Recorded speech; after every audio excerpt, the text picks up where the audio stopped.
E olá, pessoas do Instagram. Pessoal, estamos para mais um episódio do Bate-Papo 7, o seu podcast que fala de negócios, histórias inspiradoras, superação de crenças limitantes, contabilidade em sua essência e muito mais. Estou aqui com o meu amado mestre, Teófilo Soares. Por gentileza, professor. Singelo Sudo, já estava com saudade desse Bate-Papo 7, onde nós trazemos o conteúdo, diversos conteúdos voltados para contabilidade, finanças corporativas, educação em contabilidade, pesquisa, reforma tributária. 2025 promete, Singelo Sudo. Então, estamos aí para 2025, nos embates do mercado, Firmes em cada ação. gerando Valor. Então, pessoal, não esqueça de nos seguir nas nossas redes sociais, que vão estar aparecendo aqui na tela. Nos curta, comente, não perca nada. Nosso conteúdo gera muito valor em quem consome. Singelo Sudo, como você foi de férias? Rapaz, foi muito bem, graças a Deus. Deu pra renovar, absorver novas ideias, descansar um pouco. E estamos aí, nos embates do mercado. Rio de Janeiro, Passei no Rio. a garganta tá melhor? Tô no tratamento. Deu pra pessoa notar na minha voz que eu tô meio rouco, mas tamo aí. Sem mais delongas, hoje nós temos um convidado um tanto diferente. Hoje nós vamos entrar um pouco na área de pesquisa. Uma pessoa que é há 32 anos professor universitário, nosso primeiro pós-doutor, e numa área que é ciência da educação pela Universidade de Coimbra. Olha só, temos mais um internacional de Portugal. Apesar dele ser um brasileiro da nossa terra, mas temos aqui outra pessoa internacional. Doutorado em educação pela UFPB em 2011. Foi coordenador de projetos de internacionalização da Alpha Lab, laboratório Alargando Fronteiras pela Universidade, Alargando Fronteiras, especializado em pedagogia pelo Centro Universitário João Pessoa, mestre em Ciências Contábeis pela Fundação Visconde de Cairu. E se eu for falar aqui o currículo desse rapaz, a gente vai perder o podcast. O currículo dele é vasto. É vasto, é vasto. Inclusive, o nosso convidado de hoje foi meu orientador na graduação e foi orientador meu e do professor Cláudio Lira com uma pesquisa, o ensino da contabilidade, uma análise crítica, em 2004, qual foi publicada na revista Pensar Contábil. Se você tiver curiosidade, coloca aí no Google o ensino da contabilidade, uma análise crítica. Esse cara nos orientou e essa pesquisa foi muito polêmica e tudo que foi dito nessa pesquisa aconteceu no processo do ensino da contabilidade, com alunos, professores, metodologia. Foi um visionário. O professor, ele foi um pioneiro na área da contabilidade, em ser um palestrante motivacional. Essa galera que está hoje palestrando na área motivacional, com muito dinamismo, com muito bom humor, com muita inspiração, esse cara há mais de 20 anos já fazia isso e foi uma das minhas inspirações. E o currículo dele dispensa comentário. Pense comentários. Pós-doutor, inspirando os alunos cada vez mais. E eu que sou um admirador do professor. Quem é o nosso convidado? Ele é doutor, ele é mestre, mas prefere ser chamado de professor. Professor Jassuípe Moraes. O microfone é seu. Boa noite a todos e fico muito feliz pelo convite, pela lembrança. É sempre importante a gente encontrar colegas que hoje são parceiros profissionais. Em algum momento a gente teve outra relação professor-aluno, mas a felicidade do professor basicamente é o sucesso dos seus alunos, dos seus orientandos, e é isso que acontece. Eu acho que é interessante essa visão, né, do professor, que muitas pessoas às vezes têm inveja dos outros quando crescem, quando tudo isso, e a gente fica feliz de ter um ex-aluno fazendo sucesso. Quer dizer, vários ex-alunos que a gente tem aí muitos. Fazendo sucesso, e a gente sabe hoje que com essa geração que nós chamamos aí dos milênios e agora tem a Z, a Y, um monte de gerações aí que a gente começa a ver que eu mesmo no meu envelhecimento eu estou preocupado, porque as gerações elas não estão muito preocupadas com o futuro, estão muito preocupadas com o presente e a gente trabalhou muito pensando no futuro, mas claro que chega um momento que a gente tem que viver o presente também. Então, é uma satisfação estar aqui com vocês, é uma alegria também ter um programa que discuta todas essas temáticas variadas e eu acho que o mundo hoje precisa de multiplicidade de saberes, você ter conhecimento de muitas coisas. É isso aí. Professor, comentando com o Teófilo, o senhor já foi até jogador de futebol lá no Nacional de Patos. Isso era um sonho de criança, né? Eu já morei em São Paulo e quando morava em São Paulo, eu jogava futebol e na época meus amigos diziam que eu jogava razoável. Aí me indicaram para eu ir fazer um teste no Juventus de São Paulo. E nessa época, era indo de 1980, alguma coisa nesse sentido. E eu passei na peneira do Juventus, cheguei até o Júnior, né, que hoje são categorias de base de sub-20, sub-19, alguma coisa disso. Mas aí depois, meus pais querendo vir embora para Paraíba, de alguma forma, eles disseram, não, aí a gente tem um parente no Patos chamado Bastinho, que já foi técnico e jogador também lá no... E aí a gente veio para jogar também nas categorias de base, mas aí, nesse contexto todo, minha mãe, com muita saudade, me chamou de volta para São Paulo e disse que essa coisa de jogar futebol não dava dinheiro e não sei se ela estava certa, mas estou eu aqui hoje, né? Então, porque o futebol não é para todos também, né? Eu diria que sorte da contabilidade e da educação. E temos aqui outro que tentou ser jogador de futebol, mas Aí o sonho, eu acordei e acabou que o sonho não se realizou. enfim, o senhor falou um pouco da sua infância, jogar futebol e está aqui hoje. Então vamos falar um pouco da sua história. Como foi que o menino Jassuípe, de uma infância humilde, família humilde, mas família de valores, que chegou até hoje ser um professor internacional, trazendo inspiração, mostrando superação de crenças limitantes. Professor, por favor, conte um pouco da sua história. Bom, eu desde muito cedo, eu lutei contra... E eu comparo muito o fenômeno da minha vida basicamente como o fenômeno do vento, né? Porque o vento, para ele circular, ele faz pressão de cima para baixo e quem está embaixo sofre porque aí circula as coisas ali.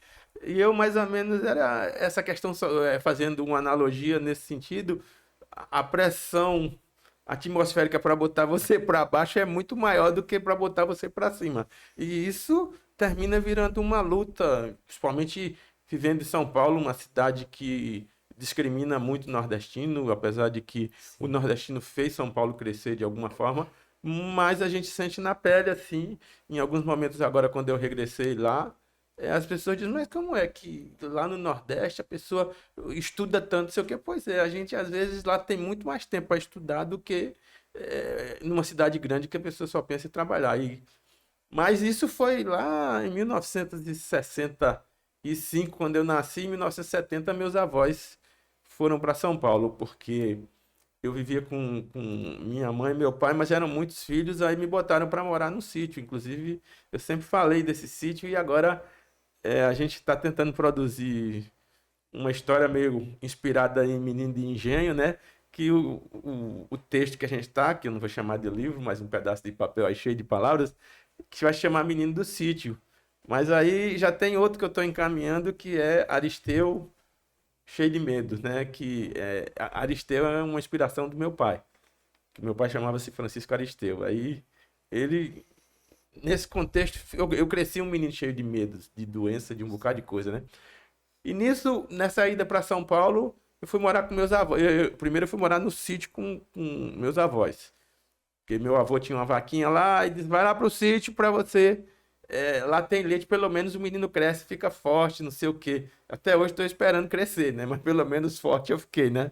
E nisso eu fui vendo os desafios que se tem, fui vendo essas coisas todas. E em São Paulo a gente enfrentou muitos desafios, e morando num cômodo só para uma família de 7, 8 pessoas. E eu acho que meus irmãos brincam hoje que dizem assim, eu acho que um dormia, aí o outro ficava de vigia, e o outro dormia um pouquinho, aí depois passava a noite um empurrando no outro, mas a gente dormia ao contrário, até para né, o pé de um no nariz de outro, tudo isso num colchão. Então, são questões que a gente lembra e que faz com que a gente se inspire cada vez mais em estudar, em melhorar de vida, porque a gente não quer nunca voltar àquela condição que a gente viveu naquela época, né? E aí, depois disso, vivendo em São Paulo, eu comecei a estudar e entrei na faculdade, mas aí meus pais queriam vir para o Nordeste, eu fiz o concurso do Banco do Estado da Paraíba, e nesse concurso eu vim trabalhar em João Pessoa. Foi no ano de 1987. E daí eu transferi a faculdade para o Unip, e foi lá que eu consegui concluir minha graduação, né? Na época tinha muitos professores bons, tinha muitos profissionais excelentes. Inclusive tenho uma lembrança de um professor que eu acho que Teófilo lembra, professor Fábio também, que era professor Marinho, que foi meu professor, depois foi meu colega de trabalho. E nesse contexto, e um dos episódios mais engraçados que eu acho nessa trajetória foi quando eu fui fazer o concurso da Universidade Federal da Paraíba, em Mamanguape, para entrar. E eu tinha outra colega, a professora Mariselma, e que estava nesse concurso também. Aí ela disse: você vai fazer a segunda etapa, porque lá em Mamanguape estão fazendo um outro concurso, é mais perto de casa. E esse concurso era em Souza, né? Eu morando em João Pessoa. Aí, quando foi no dia, as provas coincidiram. Era a prova da aula mesmo, que teve a prova escrita, e era a primeira prova em Mamanguape. Aí a professora disse: você vai? Vai não, homem, você lá vai ter mais vez lá em João Pessoa, não sei o quê. Você não indo me dá mais chance, né? Aí aconteceu isso. Eu não fui para o concurso de Souza na última etapa, e a professora Marisel entrou lá em Souza, e eu consegui entrar em João Pessoa. São episódios interessantes que os colegas às vezes... E o mais engraçado dessa história é que ela me ajudou, mas para se livrar de mim. Foi engraçado isso, não foi? Eliminou a concorrência. Mais ou menos. Então, se fala de mercado e tudo, foi uma estratégia de retirar o concorrente forte do seu caminho, não é verdade? Sim.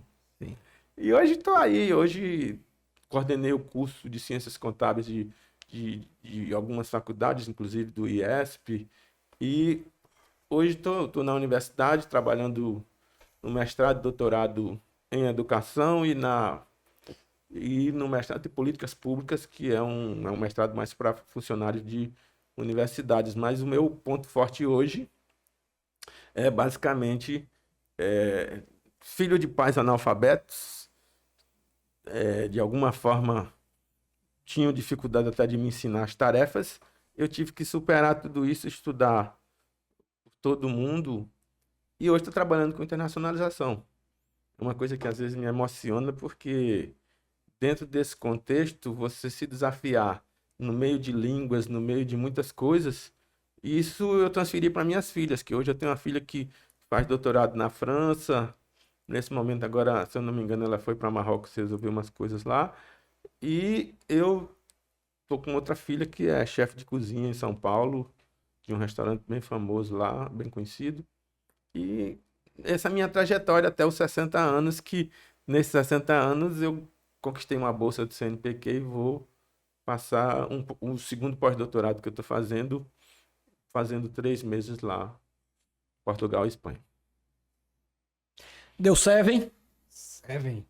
Professor, o senhor comentou sobre o vento, né, dando uma pressão atmosférica. E a vida é assim, né? Muito desafio, né? Tudo parece, quando nós queremos avançar, crescer, prosperar, a vida parece que ela não facilita para ninguém. O professor Jassuípe, ele faz parte da minha vida pessoal e profissional. Eu tenho muita gratidão à sua pessoa, disse aqui no podcast com o professor Fábio Lira. No meu casamento quase que eu não tinha renda quando eu casei, onde o senhor participou do meu casamento. e quase que eu não tinha renda, e naquele momento o senhor me arrumou algumas contabilidades para lá do seu escritório para que eu pudesse estar ali trabalhando e ter um pouco de renda. E eu sou muito grato por aquele momento, que era um momento muito difícil, tá, Ivan? Muito complicado. E o professor Jassuípe, assim como o professor Fábio Lira, foi um dos que me ajudaram muito nessa transição da minha vida. Professor, assim como o professor Fábio Lira, o professor Jassuípe contribuiu muito para a minha graduação, foi meu orientador, na época ele era coordenador também do curso de Ciências Contábeis. Mas, professor, eu acredito, é uma opinião minha, que talvez como contador, o senhor tenha sido o profissional que mais contribuiu com a educação em contabilidade na Paraíba, sem dúvida. Talvez um dos que mais tenha contribuído para a educação em contabilidade no Brasil.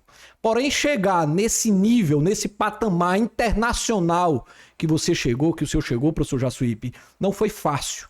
E tem algumas crenças limitantes, não premeditadamente ou propositalmente, vindo muitas vezes da nossa origem, da nossa família, né? Minha mãe, meu pai, por eu ser muito intempestivo, eu era um menino muito traquino, meu apelido era Terra Quente, então eles achavam que eu não ia dar certo na vida. Então, acho que eles diziam muitas coisas até para lhe impulsionar, para ver se a ficha caía, ó, cuidado e tal.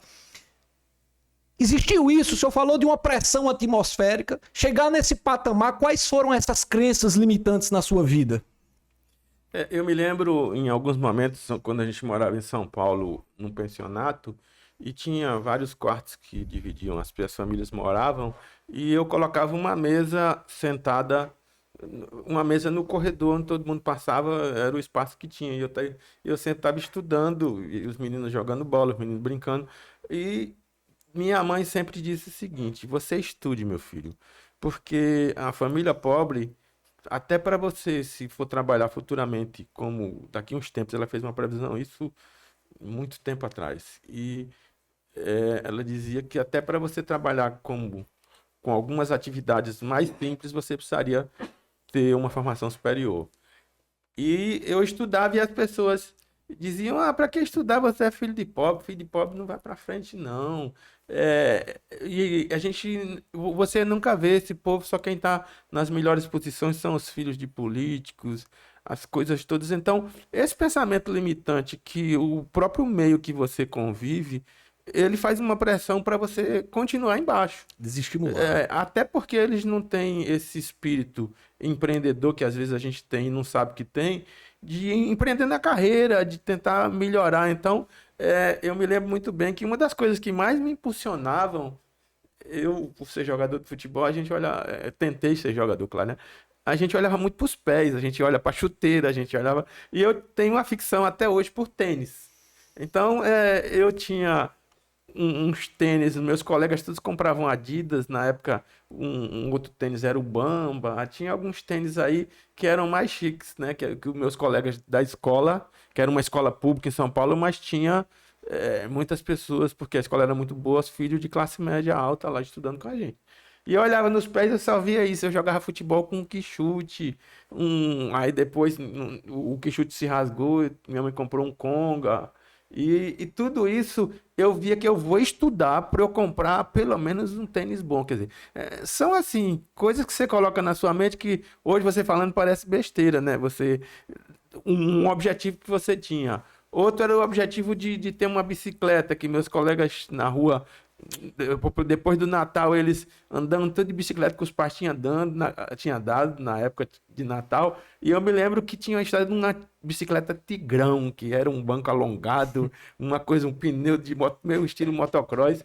E eu disse: eu ainda vou ter uma. Aí eu montei uma bicicleta, juntei um dinheirinho, comprei um quadro, depois comprei os pneus, mas eu de noite até sonhando, eu dizia: não, essa bicicleta não existe. E no sonho eu mesmo pensava que era um sonho. Então, quer dizer, eu sonhava demais até além da conta, né? Mas o que eu digo a você é que no nosso meio tem pensamento limitante. Se a gente não conseguir superar, a gente não vai adiante e a gente não prospera. Eu gosto muito da parábola dos talentos, né? Que tem pessoas que recebem muitas condições, muitas coisas, mas você que tem esses princípios religiosos mais acirrados, assim, quer dizer, mais aprofundados, Você se lembra da parábola dos talentos, né? Que o dono de uma fazenda saiu dando um talento, que na verdade talento era a moeda da época, alguma coisa nesse sentido. E deu deu um a outro. Um com medo enterrou o talento, o outro fez negócios e Prosperou. tal. Porque eu acredito que se existe um ser superior que as pessoas possam não acreditar, mas que ele disse que a gente veio ao mundo para prosperar e para fazer mudanças. E eu acho que é esse o objetivo que eu tenho na minha vida. Por meio da educação, fazer pessoas prosperarem, terem ascensão social, e isso já me deixa muito feliz, como não é ousadia da minha parte, mas é um legado que eu acho que todo mundo tem que deixar o seu legado. Isso aí. Bacana. Isso é uma promessa, né? Isso o professor falou da parábola dos talentos. Isso é uma promessa bíblica, né? Sobre nós fomos criados em imagem e semelhança justamente para que possamos prosperar. Ele não disse que ia ser fácil, ele disse que estaria sempre ao nosso lado, né, Singelo? Deu serve, não deu? Deu certo. A história do professor é inspiradora. É porque ele não contou tudo. Eu conheço a história do professor, de tanto ouvir ele contar nas suas palestras. Tem um personagem que ele introduz esse personagem dentro desse contexto, ele contextualiza com a sua história, que é o Caboclinho, né, professor? Conta um pouquinho como é que surgiu o Caboclinho, que é um personagem seu, mas muito voltado para a sua história.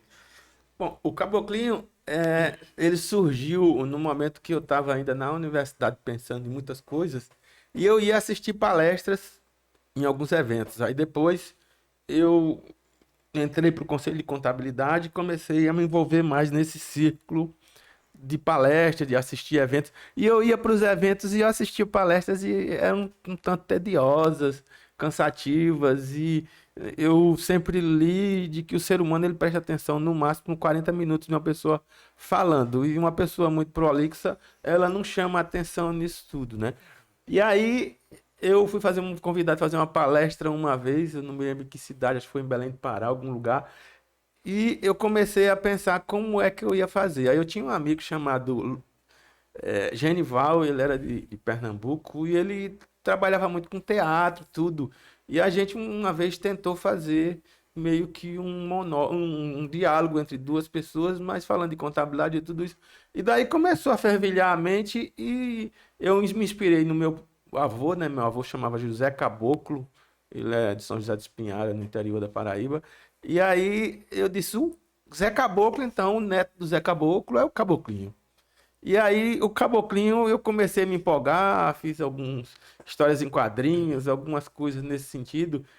E o meu avô foi minha inspiração porque ele tem muito dele na minha formação, uma formação um tanto autoritária. No entanto, tem hora que a gente precisa de alguém que direciona nossos caminhos. E seu Zé Caboclo, de alguma forma, ele tem uma força muito grande que até hoje eu sinto alguma coisa nesse sentido junto com meu pai, claro, que era ele para ser o Caboclinho, terminou sendo eu o Caboclinho, não é verdade? Mas esse personagem aí comecei a entrar dançando nas palestras, comecei a botar forró, essas coisas todas. Isso E há aí, mais de 20 anos, tá, gente? Há mais de 20 anos. Em contabilidade. e aí você falava da temática, mas ao mesmo tempo você descontraía a palestra. E na época eu era do Conselho de Contabilidade e eu circulei o Brasil todo. Hoje eu conheço as 27 unidades da federação, graças a tudo isso, né? Ao Caboclinho, reverenciado pelo Brasil todo. Ivan. E esse negócio de podcast, eu vou me lembrar do... Me corrija, professor, se eu estiver equivocado. Podcast. O Caboclinho tinha um programa de rádio, né? Eu não desisti esse negócio de podcast, não, viu? O Caboclinho tinha um programa de rádio. Quando a gente entrou em Mamanguape, nós fizemos muita interação, nós fizemos muito contato com uma rádio que tinha lá em Rio Tinto, chamada Rádio Interação FM. Aí foi dado à universidade um espaço e era Voz Universitária o nome do momento.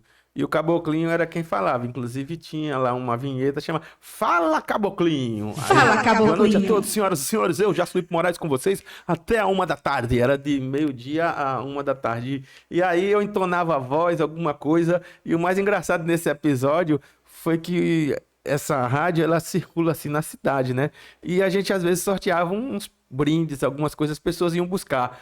E eu lá, boa noite, senhoras e senhores, eu, Jaçuípe Moraes, com vocês até 1 da tarde.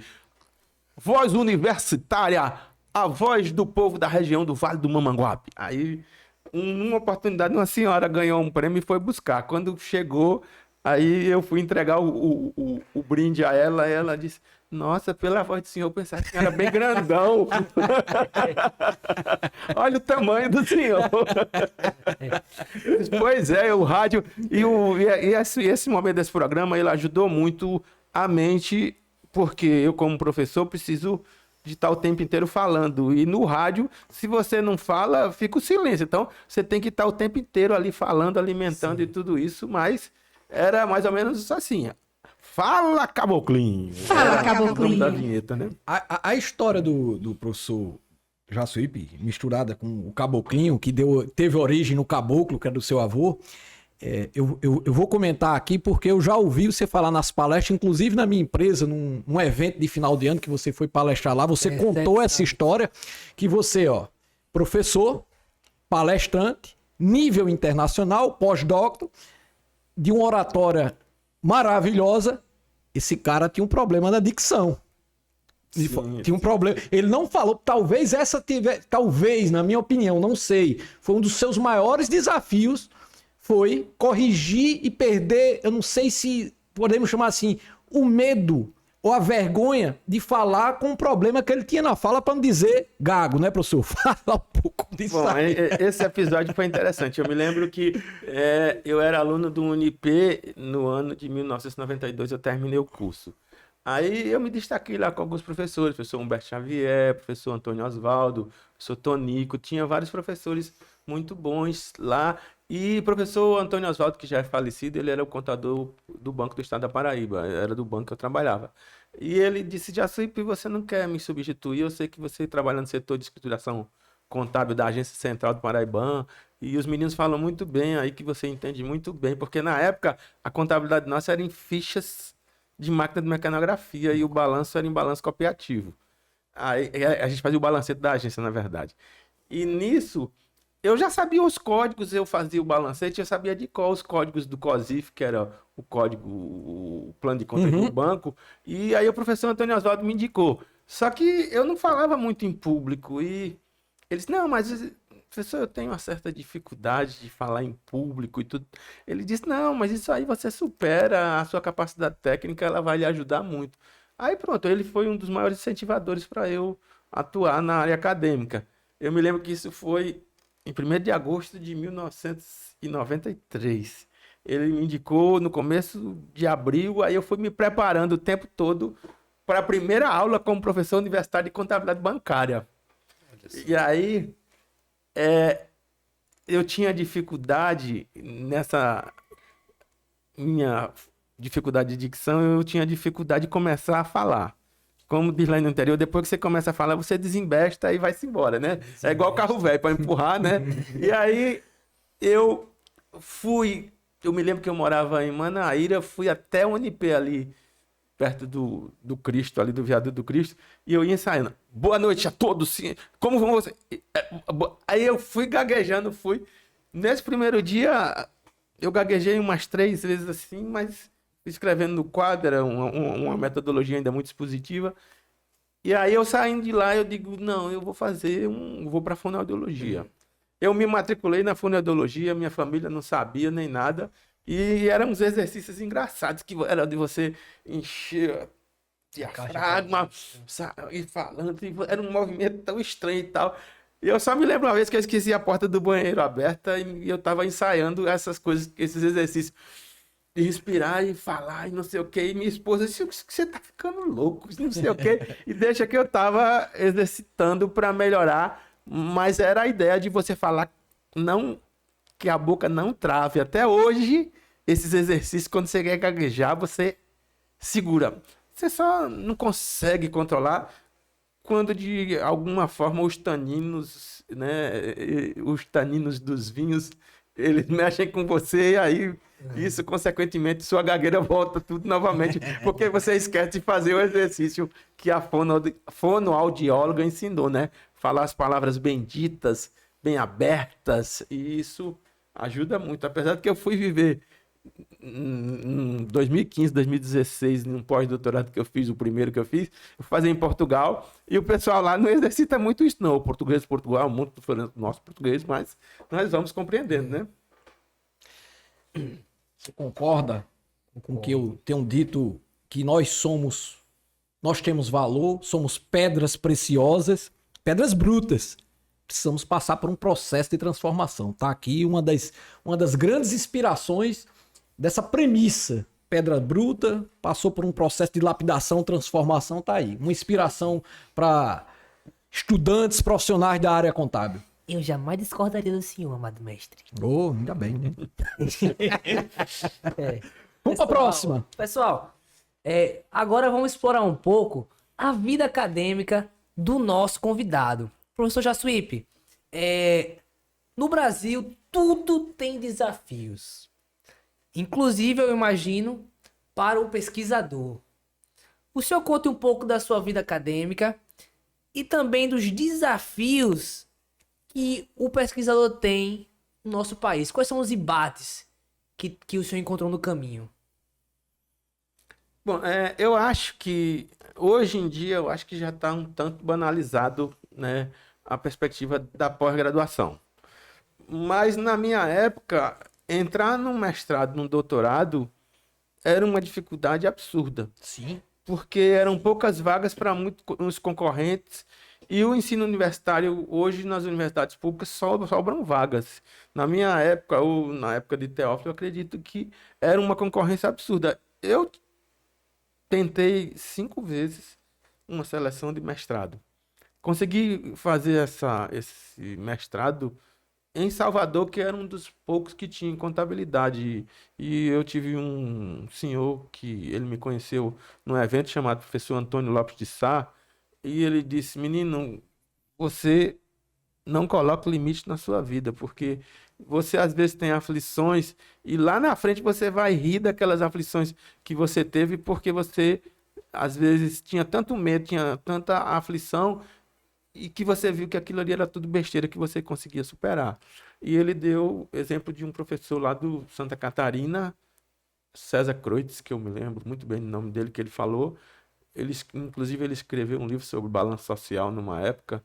E eu disse: mas eu moro na Paraíba, professor, para fazer o mestrado em Salvador. Ele disse: você consegue, e pense bem, mestrado e doutorado só tem aqui na USP e não me lembro de outro lugar que tinha. E as vagas em universidades públicas e essas coisas. Foi um estilo de uma profecia de que se eu fizesse um mestrado, eu teria uma vaga de fazer um concurso público de uma universidade pública. E aí eu fiz esse desafio, inclusive Teófilo participou desse desafio, que em alguns momentos eu dava aula durante uns dias aqui em João Pessoa, depois eu viajava para Recife, de Recife para Salvador, e na época eu tinha um Fiat, não me lembro o nome do Fiat que era, mas... 147. Não era o 47, o 47 foi da minha esposa, era um pouquinho mais adiante. Mas era mais moderno. Não, mas a minha esposa teve um Fiat 147.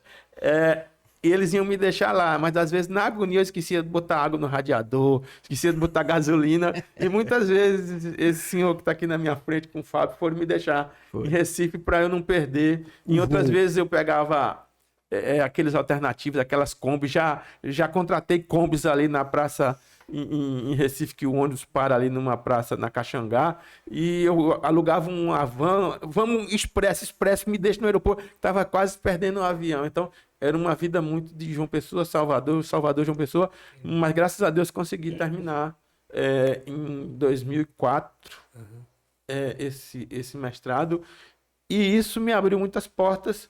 Só que quando a gente terminava, a gente achava que as coisas iam acontecer na sua cara, assim.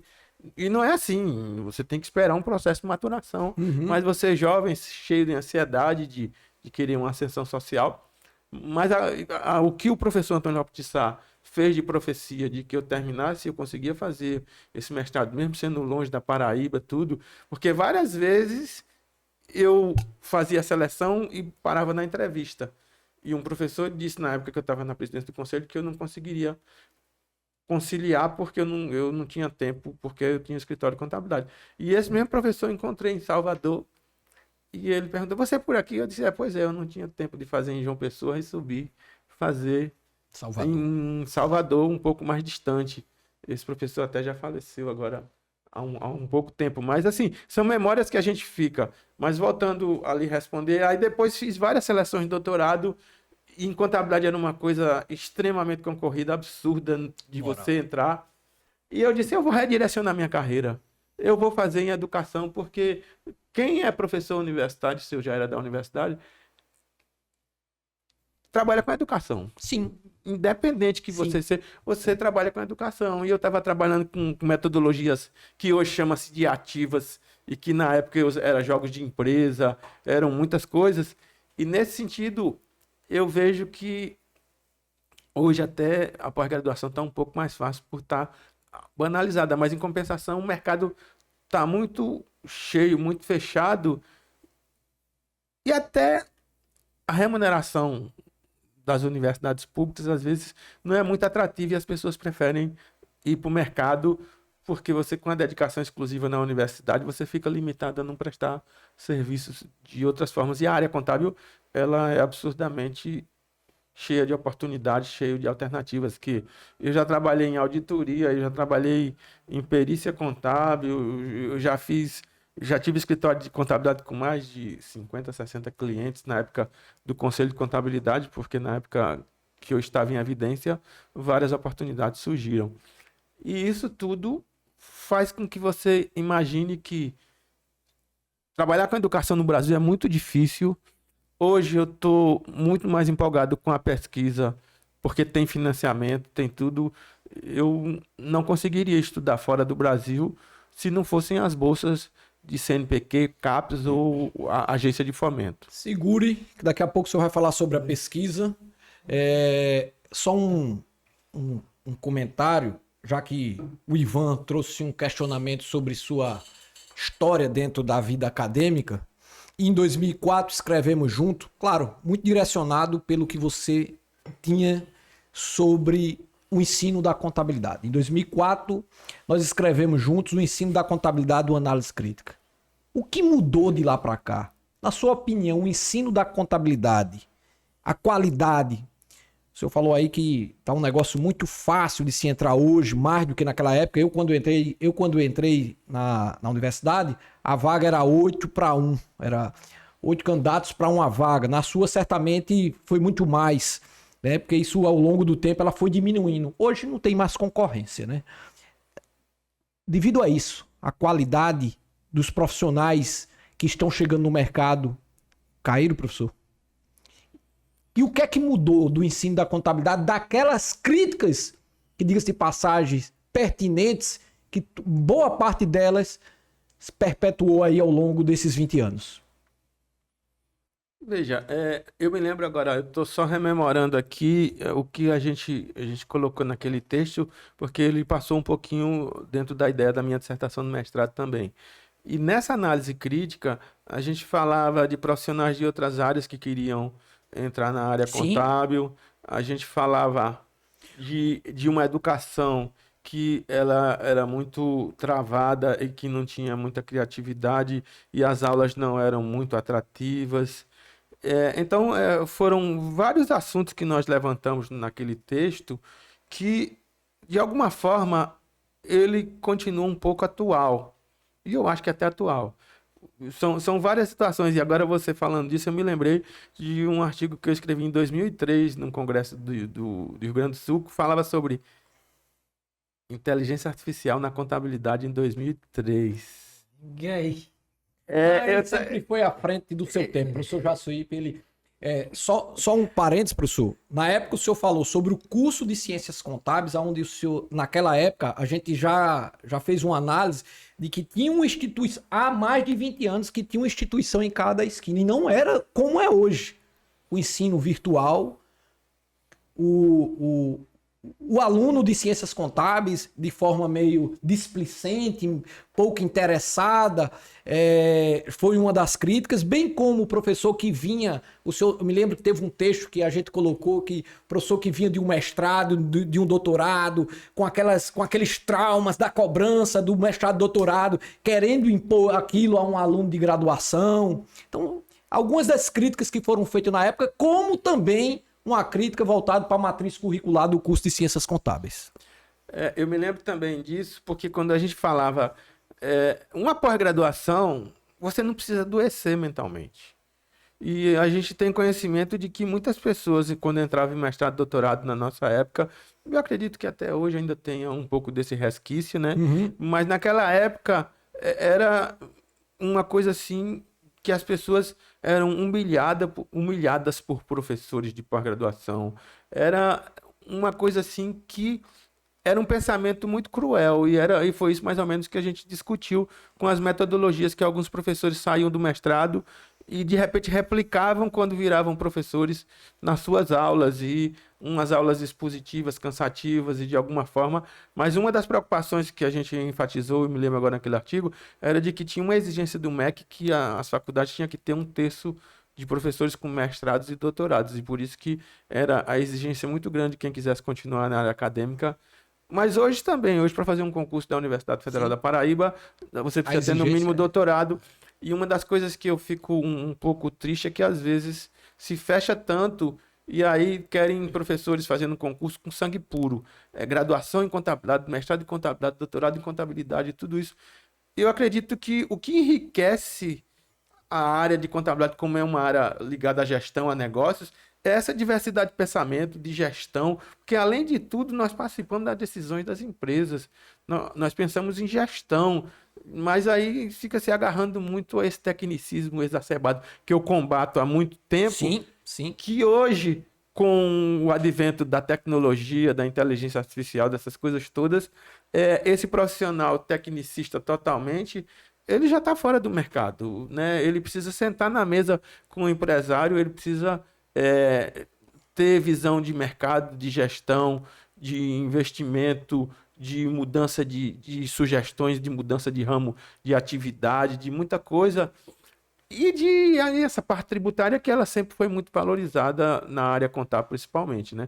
Mas o que eu vejo, que vocês me perguntaram, dessa dificuldade aí que se tem e do que você falou do artigo, eu digo que muita coisa continua, porque o conservadorismo ele existe, né? E alguns professores mesmo com grandes intelectuais, eles não aceitam determinadas mudanças, acham que alguma forma de você trabalhar a contabilidade mais descontraída, de repente você perde a moral com os alunos, de repente você está meio que dando aqueles assuntos que alguns professores dão, que eu acho que vocês conhecem, um assunto chamado embromation, né?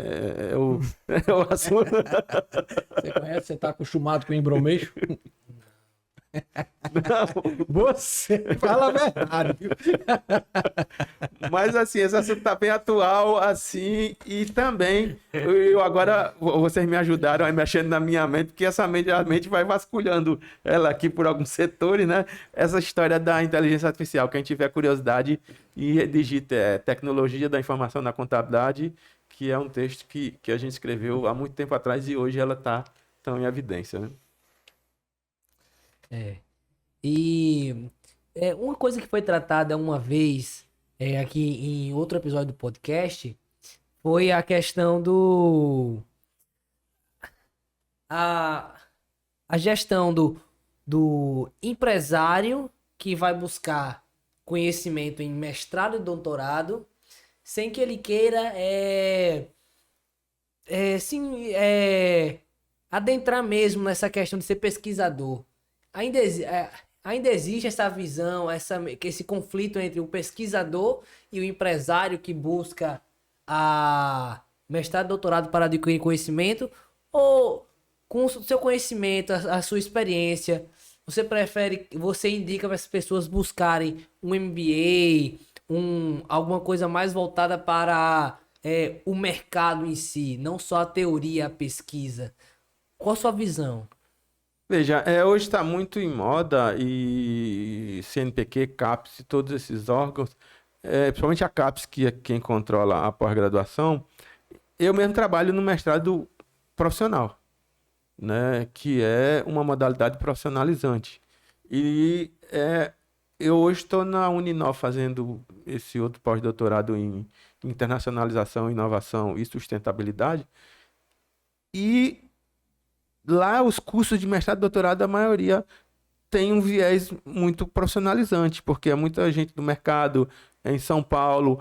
Então, até que hoje tem uma distinção: mestrado acadêmico, doutorado acadêmico, mestrado profissional e doutorado profissional. As coisas estão indo num caminhar de que vai ser uma coisa única, porque, por exemplo, um mestrado ou doutorado profissionalizante, que é o profissional, ele tem que, no fim, ele não tem que dar um resultado basicamente acadêmico, ele tem que dar um produto, que chama-se de PTT. Esse produto tecnológico, ele é a solução para uma problemática de um case, de alguma coisa nesse sentido. Então, eu acho que a qualificação profissional, em qualquer patamar que você tente subir, é um diferencial.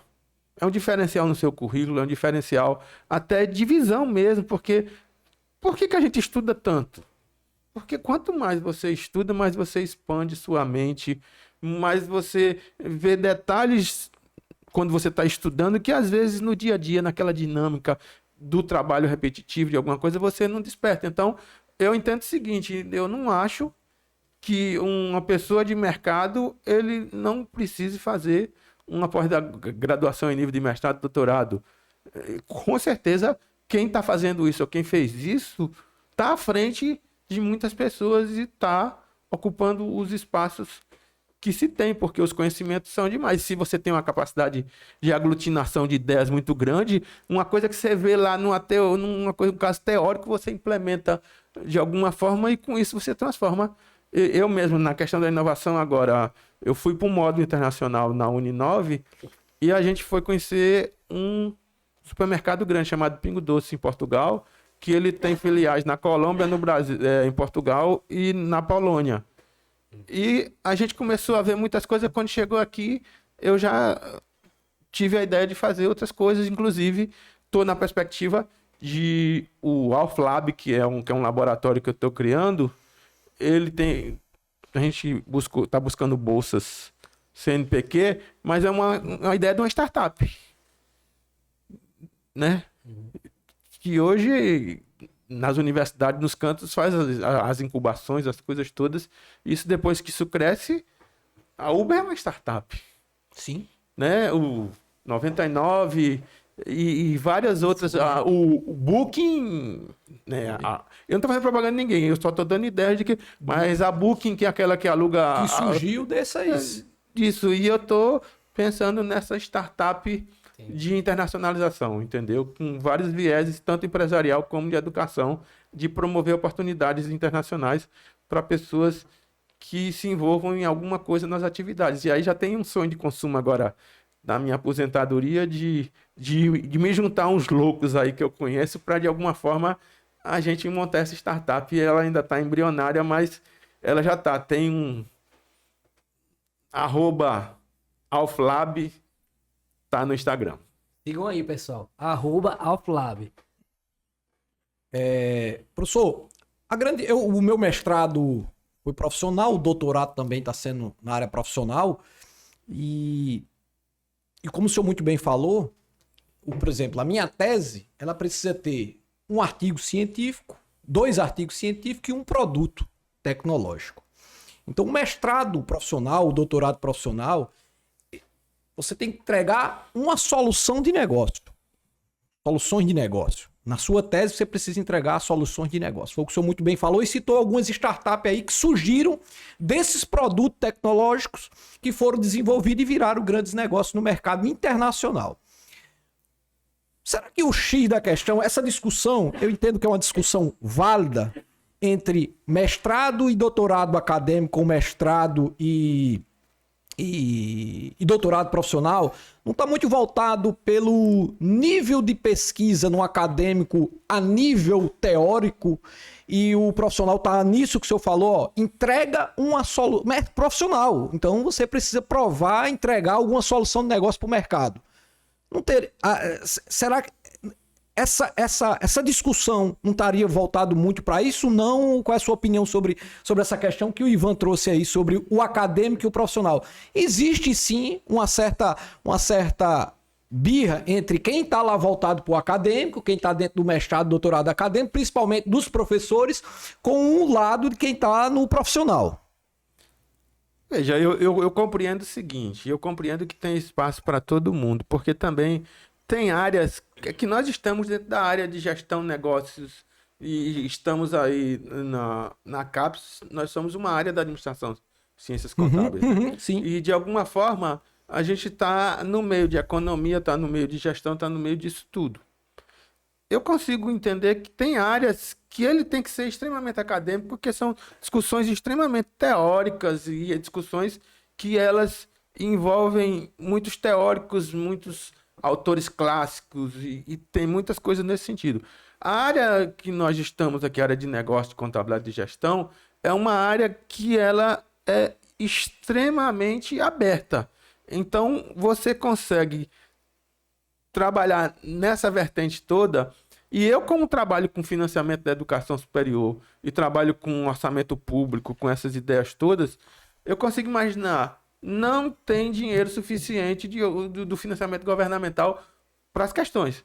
Então, os mestrados profissionais, por exemplo, eles têm parcerias com a iniciativa privada. Eu estou falando num olhar público, mas claro que em todas, tanto público como privado, ele precisa de financiamento, né? Porque a gente não consegue fazer nada sem financiamento. Eu estou montando um laboratório, eu tenho que pedir dinheiro aos órgãos de fomento do governo para financiar a minha estrutura de uma mesa aí, aquele que tem um equipamento de reunião simultânea que você faz, né? Que eu estou falando, o microfone vira para o meu lado, aí você começa a falar isso, e tudo isso, essa estrutura toda tecnológica para a gente encurtar, porque a minha ideia é encurtar distâncias, e hoje a tecnologia permite isso. Então, como você perguntou, essa birra entre... Eu acho que está faltando dinheiro no mundo, ponto. Não dá para fazer as coisas sem ter um financiamento. Outro ponto. Então, essas coisas têm que se acabar. Porque tanto o público como o privado tem contribuições para dar para a educação, tem contribuições para dar para a educação, para o mercado, para tudo. Então, o que está acontecendo é que talvez as coisas comecem a se juntar mais ou menos, porque ainda está discussão aí entre CAPES e tudo, nessa questão da pós-graduação acadêmica e profissionalizante, e que todas entreguem um produto à sociedade, porque, por exemplo, eu estou sendo financiado pelo governo já pela terceira ou quarta vez com bolsas. É dinheiro público. E o que eu tenho que fazer? Eu tenho que dar retorno para a sociedade daquilo. E aí, através das minhas produções científicas, talvez gerar outras produções, gerar outras coisas, através do meu conhecimento que eu possa ter acumulado da experiência internacional, eu melhore a condição dos meus alunos lá de Mamanguape ou de onde quer que eu esteja. Então, é preciso a gente ter essa consciência de que quem tem uma formação com financiamento público precisa dar retorno para a sociedade. E essa história de dizer que tem uma certa birra, eu acho que isso aí está se diluindo, até porque quem é defensor de um pensamento estritamente público ou estritamente privado tem que entender que nós estamos num mundo que tem escassez de dinheiro. O dinheiro está acumulado em poucos cantos. E que é preciso que as instituições de ensino elas busquem isso até para melhorar a qualidade tecnológica, porque até para montar uma estrutura tecnológica como essa que nós estamos trabalhando aqui, é preciso de recursos, né? E quem financia? Algum empreendedor, alguém. Então, eu acho que a gente precisa imaginar que nós devemos empreender na educação. E a busca que eu trabalho sempre nisso é que a gente tem que buscar financiamento, parcerias. Eu trabalho com parcerias internacionais. Eu trabalho com pessoas que eu digo, olha, eu tenho que receber uma carta que você me aceite para eu ir para receber uma bolsa. A pessoa lá me manda uma carta dizendo, eu aceito orientar, já sou, como acontece com parceiro. Inclusive, se tiver a oportunidade, ele vai estar aqui de 22 a 24, parece. No Brasil, a gente está meio que articulando de março. De 22 a 24 de março, a gente está articulando na universidade para ele ver que esse senhor é o meu supervisor lá em Portugal, que vai me receber de abril a junho. E ele quem abre as portas e essas parcerias. Aí chega lá, ele me recebe. Tem os custos de você estudar no exterior em torno de 1.000 euros por semestre, alguma coisa disso que eles chamam de propinas, as taxas até. E essas parcerias, essas coisas, fazem com que encurte a distância, facilite essas entradas e essa articulação internacional. É isso que permite. Eu sonho que você, Fábio, ou alguém desse meio que a gente convive, que no futuro faça alguma coisa nesse sentido também aí, que dentro do nosso conhecimento internacional a gente possa encurtar essa distância e vocês irem lá uma semana, 15 dias, 2 semanas. Beleza. Só avisar São 2 horas. Isso. São 2 horas. Isso Vai ser completar cortado. um agora. Isso vai ser cortado do vídeo. Não, isso não for, faz parte. Vamos lá, vamos dar continuidade. Pessoal, tema extremamente relevante, fugindo, a gente desde o início do nosso podcast, nosso bate-papo 7, que nós vamos trazer diversos assuntos, e esse sobre educação, para quem quer fazer um mestrado, um doutorado, acadêmico, profissional, o conhecimento sempre vale a pena em qualquer pública, privada, faz parte do crescimento, da prosperidade, a busca por conhecimento. Estamos trazendo um cara que é avaliador, que é professor, foi coordenador de nível internacional, falando sobre um assunto altamente relevante e dizendo que falta recurso para as instituições públicas poderem avançar em algumas questões tecnológicas. Ivan. Vamos sair um pouquinho agora desse meio acadêmico e vamos falar agora sobre o senhor ter sido presidente do CRC. Me corrija se eu estiver errado. Esse é um tema sobre política. Ainda tem mais algum assunto aí, eu acho que sobre educação, né? Tem sim. Vamos deixar esse tema, talvez, se não por último, mas para depois que a gente concluir o assunto sobre educação, porque esse é um tema que eu gostaria de ouvir a opinião, porque eu acho que a responsabilidade social, a imagem social do profissional de contabilidade, que também o professor Javes Suípe escreveu um artigo, um livro sobre representatividade social do contador. É um tema relevante, polêmico, tem uma questão política do ponto de vista que esse cara também foi presidente do Conselho Regional de Contabilidade da Paraíba há mais de 20 anos e já trouxe questões disruptivas para o Conselho, tá? Na minha opinião, eu acompanhei muito pouco a política do Conselho, mas a dele, que eu estive mais próxima, na minha opinião, o melhor presidente dos últimos 30 anos para cá do nosso Conselho Regional da Paraíba. Vamos só dar continuidade à questão acadêmica, depois aí a gente volta com esse tema, pode ser? Pode ser. Singelo. Sim, então sim. vamos lá. Vamos lá. Tem um tema aqui que o senhor tá batendo bastante na tecla e eu acho que gostaria de ter uma opinião, uma conversa isolada sobre ele, que é a avaliação e financiamento de educação superior. O senhor tem pesquisas realmente voltadas para isso? E como o senhor avalia o cenário? Vamos focar aqui, a avaliação desse cenário do financiamento nas universidades públicas. O que é uma tecla pertinente que o senhor gostaria de trazer para a nossa reflexão? Bom, acho que desde os primórdios que a humanidade ela tem carência de recursos monetários ou financeiros, que a gente quiser chamar, porque a gente passou aí na era da contabilidade no período do escambo, né? E eu não sei se em algum momento da humanidade vai voltar a ideia do escambo, né? A troca dos produtos, eu tenho um serviço, troco por um produto. Em alguns momentos, nós contadores até trabalhamos nessa perspectiva, né? Eu me lembro que eu tinha uns clientes que produziam alguns produtos, era uma loja de CDs e ele não tinha os honorários para me pagar, ele me pagava em CD, a gente fazia uma troca serviço por CD, né? E eu me lembro até hoje que a loja chamava Toque Discos, Me né? lembro. De um grande amigo hoje que se tornou depois.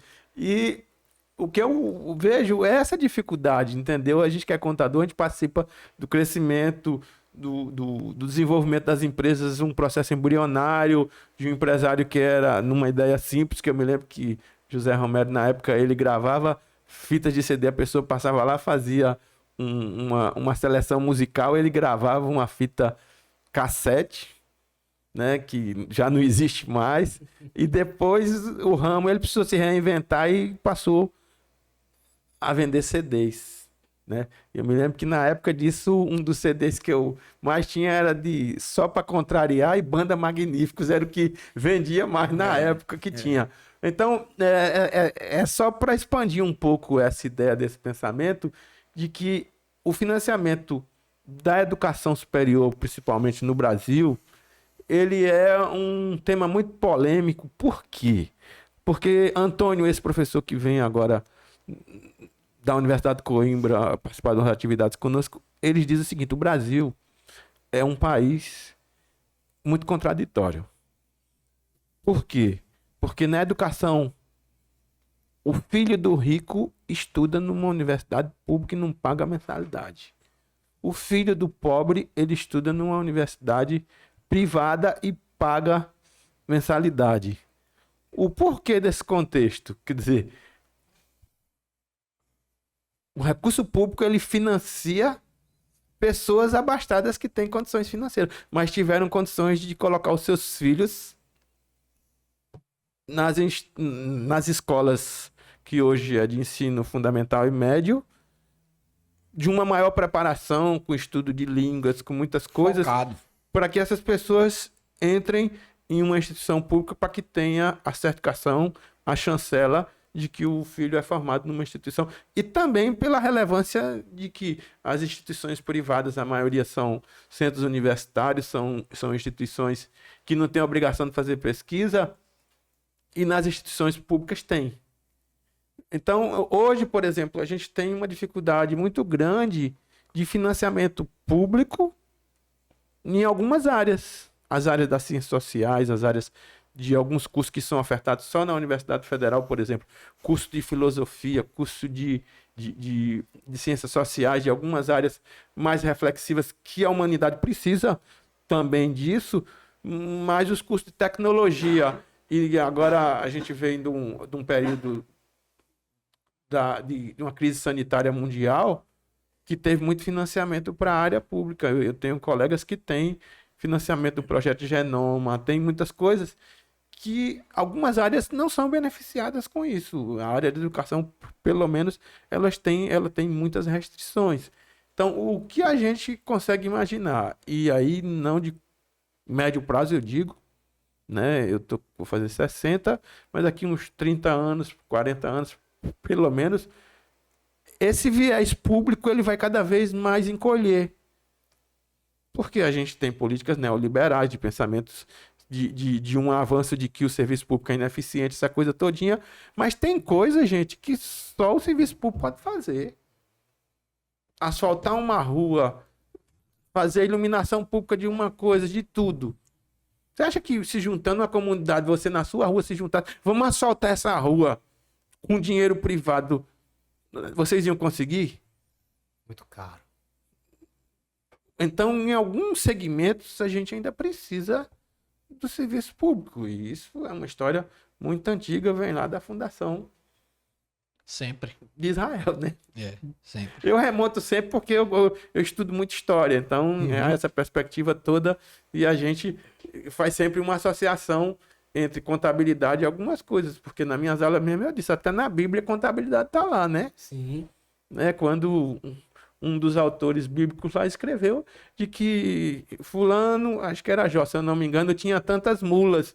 E aí, por questões ninguém sabe o que aconteceu, ele perdeu tudo, mas depois ele recebeu de volta, por questões divinas também, tantas mulas, tantas coisas e bens José e do tudo mais. Egito, José do Egito, que fez gestão, né? gestão. Abraão também, o pai da fé.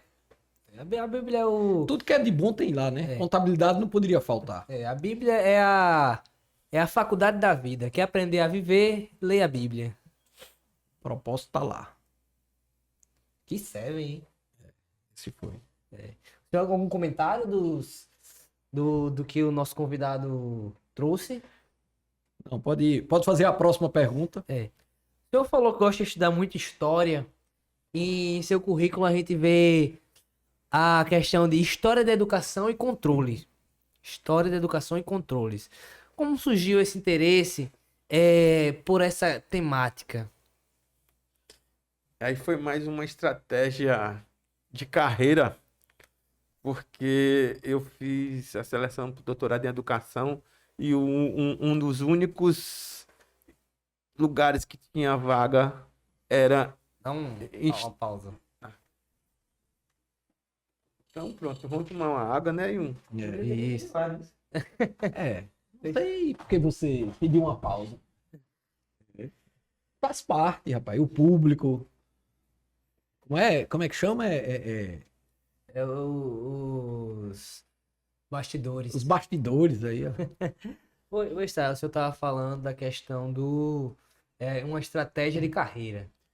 Sim, a estratégia de carreira foi porque, para eu entrar no doutorado, eu fui entrar no doutorado de educação.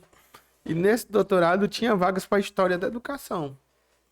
E aí eu comecei a estudar, a pesquisar, porque todos nós temos capacidade de nos inserir nos contextos dos diversos assuntos. É só, como diz um irmão meu, que ele diz, é só saber ler e escrever que você aprende as coisas, né?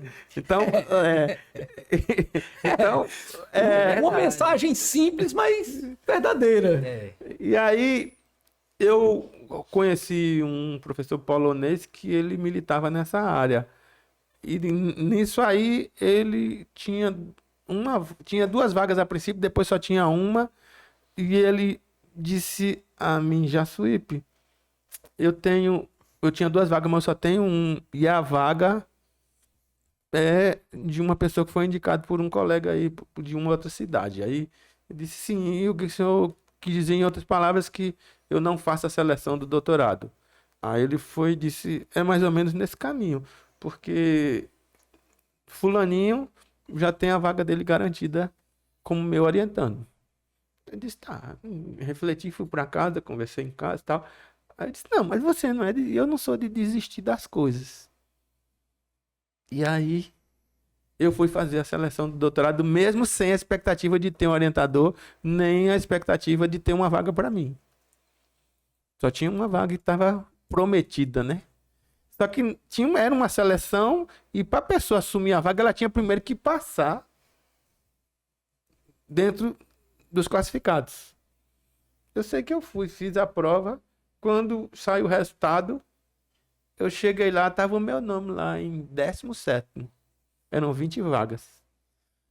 E o do colega prometido, ele estava em 22º, era 21º. Quer dizer, ele não tinha... Resumindo, eu tinha passado, ele não tinha passado. E aí, quando chegou, eu fui conversar com o orientador e dizer, sim, agora como é que fica? Eu estou entre os meus, o senhor vai me orientar? Ele disse, já que não tem, só tem você, vai você mesmo, né? Aí, um exemplo, tudo empurra você para baixo para você desistir. Você vai lá e você passa numa seleção e a outra pessoa que já estava prometido, mas ele precisaria primeiro fazer o dever de casa, que era passar na prova de seleção, e não passou. Então, essa entrada na história da educação foi mais ou menos nesse caminho de conseguir fazer um doutorado, porque também eu já estava na universidade. E aí você vai se encantando com a área, que você vai... Eu sempre gostei muito. Minha avó era contadora de história, né? E eu era muito fã lá da minha vovó Bubu, que ela contava muitas histórias engraçadas, inclusive uma que vai estar no meu livro O Taristeu Cheio de Medo, era uma que ela dizia, vocês, meninos curiosos, que eu escutava, gostava de escutar as conversas e tudo, eu vou arrancar as orelhas de vocês e vou cortar e vocês vão ficar muquila. Eu não sabia o que era muquila. Eu perguntava, vovó, o que é muquila? Ela disse, é menino sem orelha. Eu não sei se existe, eu nunca achei essa palavra. Primeira vez que eu... Também. E aí ela tinha esses contextos históricos e com isso, eu, por herança genética, talvez, também... Um spoiler do seu livro, você lança quando? Bom, eu queria antes de abril, antes de eu viajar para Portugal. Eu tô acelerando aí para ver. Aristeu Cheio de Medos. Aristeu Cheio de Medos. E aí, quando voltar, tem a trilogia, quer dizer, a sequência, né, que é Menino do Sítio, né? Você vem lançar o livro aqui, né? Sim, com certeza. Eu quero meio que fazer uma sequência, porque aí fica meio parecendo as empresas Marvel, né? Você lança um e já já coloca o outro no prelo, na verdade. Bom, mas só para fechar essa resposta para você, quando você perguntou o porquê da ideia de entrar em História da Educação e controles, porque controles tem tudo a ver, porque faz parte de um grupo de pesquisa que eu coordeno, que é o GEC, Grupo de Pesquisa em História, Educação e Controles. Então, é meio que um guarda-chuva para minhas orientações de mestrado e doutorado, que está dentro de tudo. Eu oriento tanto na História da Educação, quanto na educação como um todo e na internacionalização, e nos controles que tem a ver, contabilidade, gestão, políticas públicas, essa coisa toda. Então, foi esse contexto que você vai meio que se espalhando na sua vida, na sua carreira. E eu digo a você, minha carreira não foi linear, ela teve curvas, ela teve voltas, mas graças a Deus sobrevivi, né? Perfeito. Professor, deixa eu aproveitar só o gancho. E você falou muito bem que sua carreira ela foi cheia tortuosa, né? de nuances, né? Conheci o professor já sempre no Unip, como professor. Depois eu tive a oportunidade de trabalhar na Serviconte, né? Que foi uma empresa de serviços contábeis. Tá? E de um tempo para cá eu percebi que você se afastou, eu digo se afastou não da contabilidade, mas da questão de escritório. Você tinha um escritório.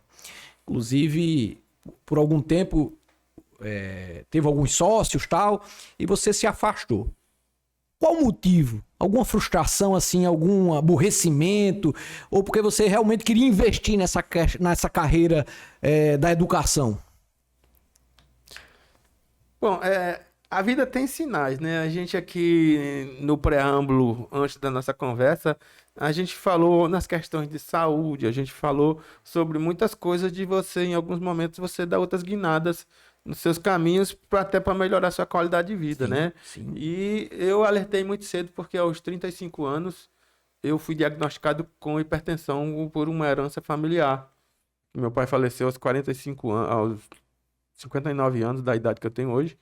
E foi assim, de um pico de depressão que deu, assim, e aí ele nem aperreou muito ninguém. Ele faleceu 31 de dezembro de 97. E isso mexeu muito com a minha forma de enxergar o mundo. E essas rupturas assim que acontecem na vida da gente, essas perdas, faz a gente fazer mudanças, né?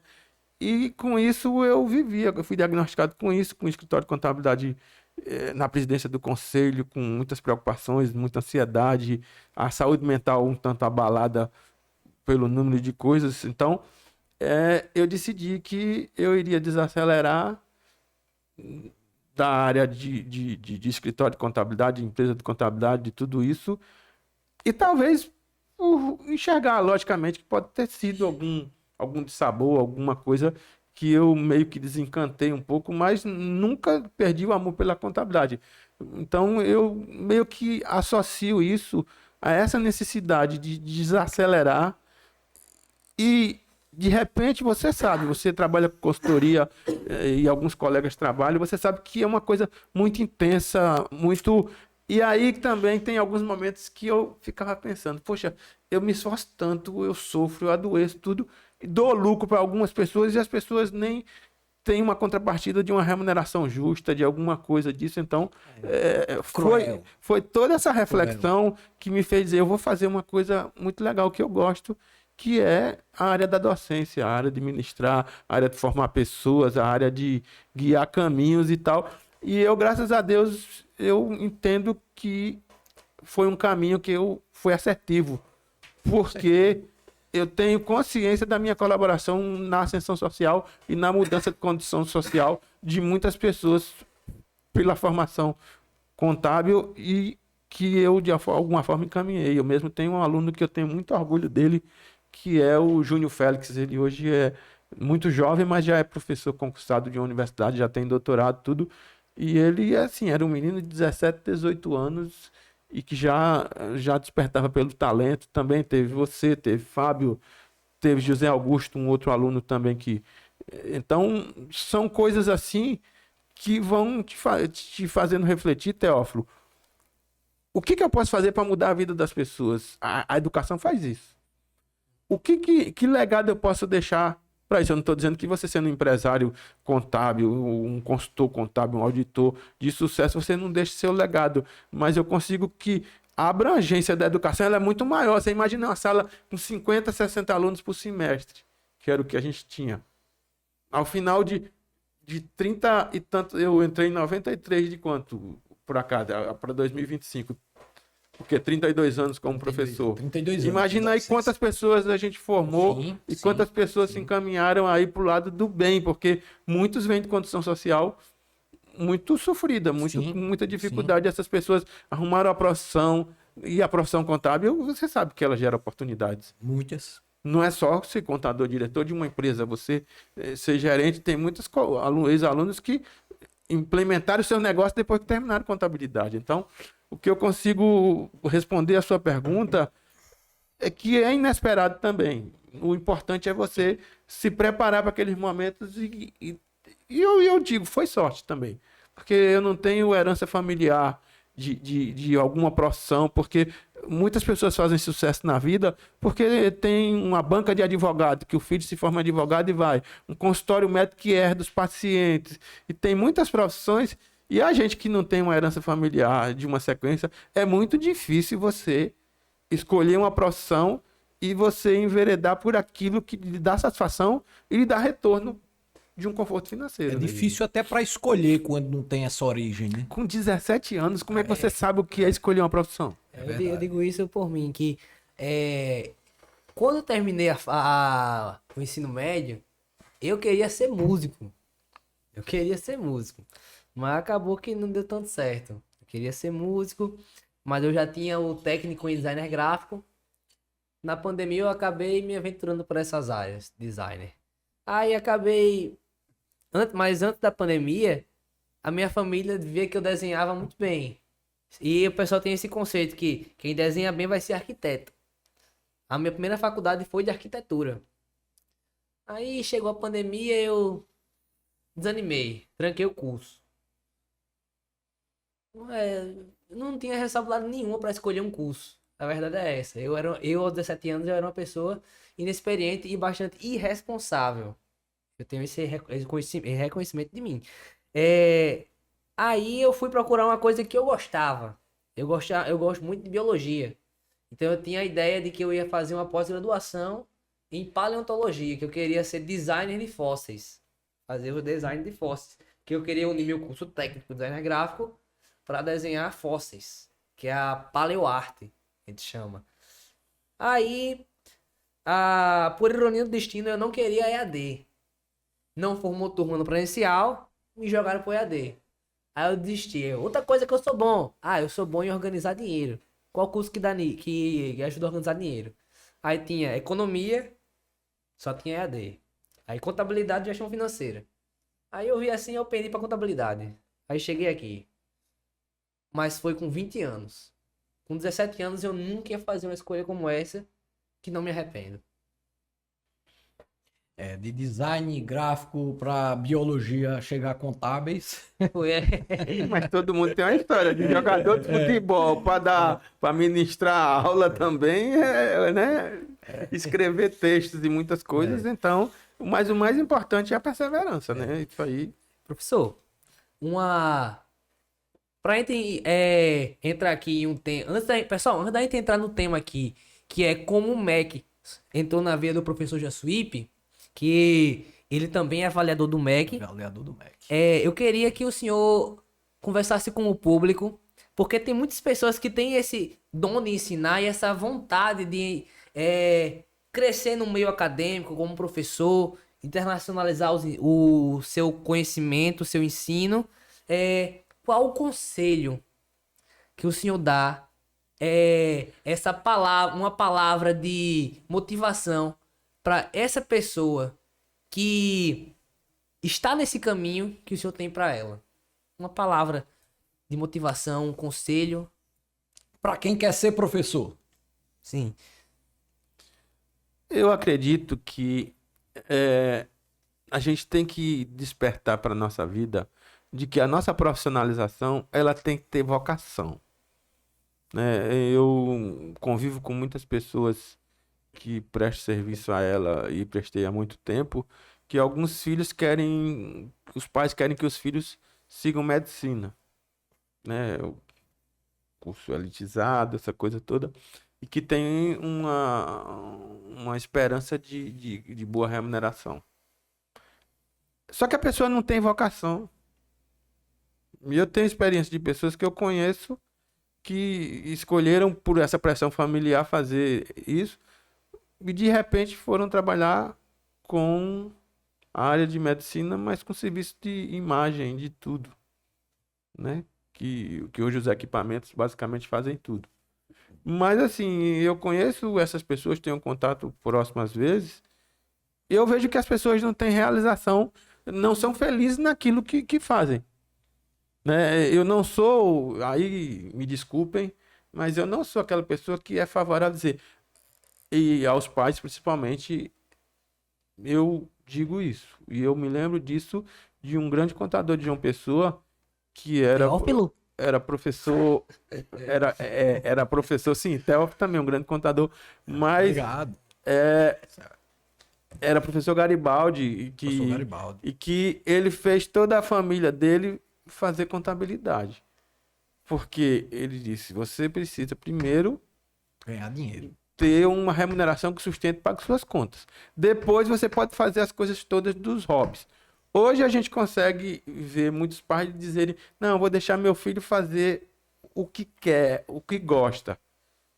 Mas, gente, a pessoa com 17, 18 anos não tem noção, não tem sentido de como é a vida de escolher uma profissão. Porque, às vezes, os estudantes viram estudantes profissionais. Aí eu estudo não sei o quê. Eu me lembro que a filha de um amigo meu, eu estava na casa dele, chegou e disse, eu tirei 10 aí, tá? Aí a nota que você queria, não era a nota que eu dei. Eu olhei para ele assim, eu digo, vou esperar o que ele vai responder. Ele foi feliz, muito feliz. Ele disse, minha filha, você estuda para você não estuda para mim, não. Eu só quero que você não tenha dificuldades no seu futuro e que você tenha pelo menos ganho o seu sustento. Então, o que a gente precisa imaginar é que nós precisamos direcionar nossos filhos. Eu acredito que os pais eles não devem ser amigos como a gente está criando esse modelo de sociedade, que o pai é muito amiguinho. Não, você é pai, você tem que ter autoridade. Você é professor, você tem que ter autoridade. Então, o que eu consigo imaginar é que muita coisa está solta no mundo e que às vezes a gente precisa, como pai, como professor, como orientador, como consultor empresarial, a gente dizer, o caminho é esse. Você segue se você quiser. Mas assim, a gente às vezes está deixando muito solto essas decisões para crianças, adolescentes e jovens que às vezes não têm nenhuma maturidade e que também, com esse mundo digital, nem tem interação com o mundo real. E eu me lembro que eu brinquei na minha casa uma vez e eu estava terminando um artigo, aí minha esposa disse, você tem que terminar ali, vai terminar a louça que tem, porque a gente nunca teve muita gente para ajudar em casa, quem faz as coisas mesmo. Aí eu disse, meu Deus do céu, é muito difícil ser intelectual nessa casa, porque de alguma forma as tarefas domésticas, mas isso é a vida real, isso é o mundo real, entendeu? Minha infância lavando prato, lavando banheiro.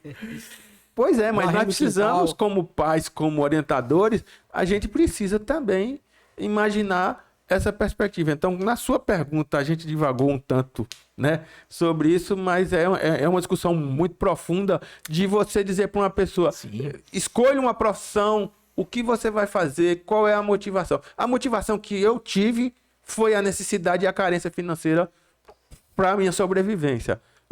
Hoje em dia, muitas pessoas têm conforto. Eu acredito que mesmo com as distorções sociais que nós temos no Brasil, que é um país extremamente desigual, mas muitas coisas ficaram muito fáceis para todo mundo. E na minha época, você ter um computador, você ter algum equipamento, hoje as coisas meio que ficaram mais acessíveis, até com planos de financiamento para se adquirir, né? Você vê que gente que compra carro e não sabe nem dirigir, mas de alguma forma, na minha época, eu me lembro que meu pai disse: tire primeiro a carteira, depois você vai dirigir meu carro e depois alguma coisa nesse Compra sentido. sem entrada. Então, o que eu digo, e só te respondendo, o que você tem de motivação para tomar uma decisão para a sua carreira é a sua necessidade. Perfeito.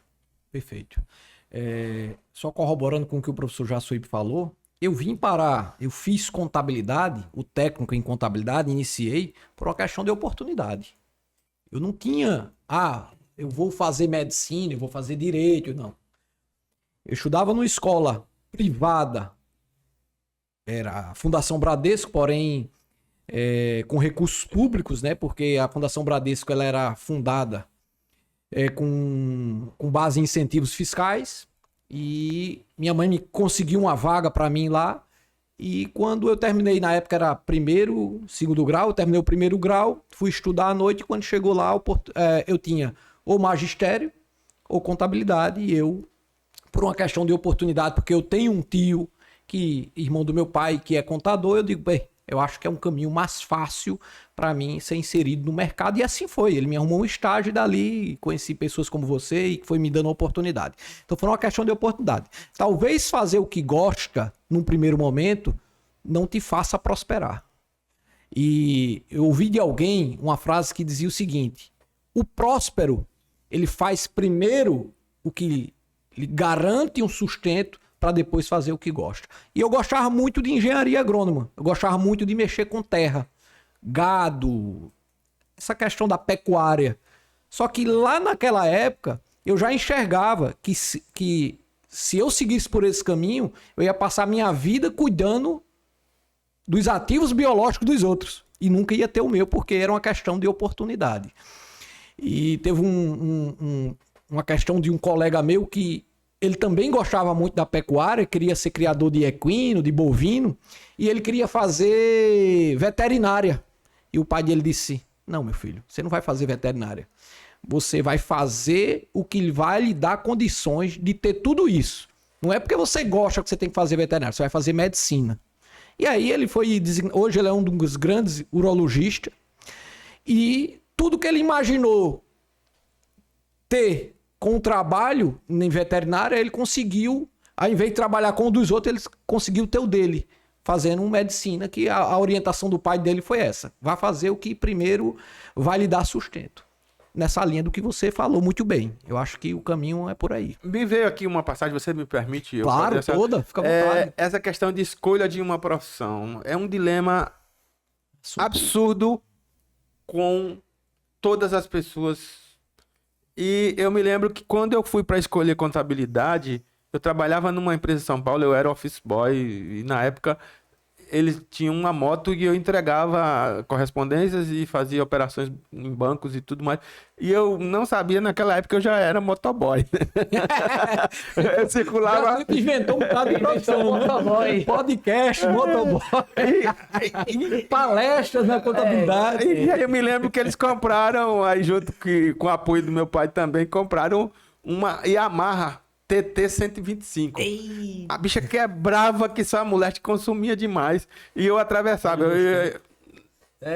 A gente trabalhava em São Paulo, perto da Avenida dos Bandeirantes, ali no bairro do Brooklyn. E eles tinham conta na Avenida Paulista, tinha alguma coisa nesse sentido. E eu mesmo estava terminando o ensino médio, que era o 3º ano do científico na época. E eu cheguei lá na empresa e eles disseram: você vai fazer vestibular? Eu digo: vou, mas eu não sei se eu passo numa universidade pública, porque mesmo assim eu tinha estudado no colégio Caetano de Campos, que era um colégio bem renomado, público em São Paulo. E aí eu cheguei, ele perguntou o que eu ia fazer, aí eu disse me lembro até hoje, era seu Oswaldo, seu Dício e Dona Zilá. E eles disseram, você vai fazer o que vestibular? Eu digo, eu quero ser administrador de empresa. Chega assim, né, levantei o pescoço assim e falei, ele disse, mas por que administrador? Ah, porque eu acho bonito administrador de empresa. Você veja, você é um jovem de 17, 18 anos, aí você acha bonito determinadas coisas. Ele disse, pois você saiba que administrador de empresa, sua empresa tem herança familiar, tem negócio, tem tudo, porque para você ser gestor, uma empresa nunca contrata você para ser um administrador assim, você vai galgando espaço. Pois procure no jornal Folha de São Paulo e o Estadão, que é o nome do jornal Estado de São Paulo, Sim. no domingo, nas classificados, qual é a profissão que mais procura, e aí segunda-feira você conversa comigo. Fiz assim, fui, aí não tinha dinheiro para comprar o jornal, ia na banca, ficava mexendo lá e pedindo autorização pro homem lá da banca para eu olhar, que era a banca de revista antigamente, né? Sim. E aí eu só via o anúncio, precisa-se de auxiliar de contabilidade, precisa de técnico em contabilidade, era tudo na área de contabilidade. Aí eu cheguei, eu disse, não tem administrador não, só tem na área de contabilidade. Ele disse, pois era isso que eu queria que você despertasse. Que um menino pobre como você precisa se formar em um curso que vai lhe dar emprego. E o curso que vai lhe dar emprego é a contabilidade. Você constatou isso nos anúncios dos classificados do Estado de São Paulo, da Folha de São Paulo na época. E assim fiz. E graças a Deus, a contabilidade me permitiu muita coisa. Então, não é que eu queira convencer ninguém a fazer contabilidade, mas sim que foi o que oportunizou, e essas são as histórias que a gente tem das experiências, porque um senhor de 60 anos tem um bocado de história, não é verdade? É bastante Deu Seven aí, ó. Deus serve, Deus serve. Olha o que ele disse sobre a questão da oportunidade voltada para a área contábil, que são muitas. São muitas, são muitas. Jaçuípe, naquele trabalho, naquele artigo que eu citei, só para a gente encerrar esse tema profissão, educação, talvez se você olhar para o passado,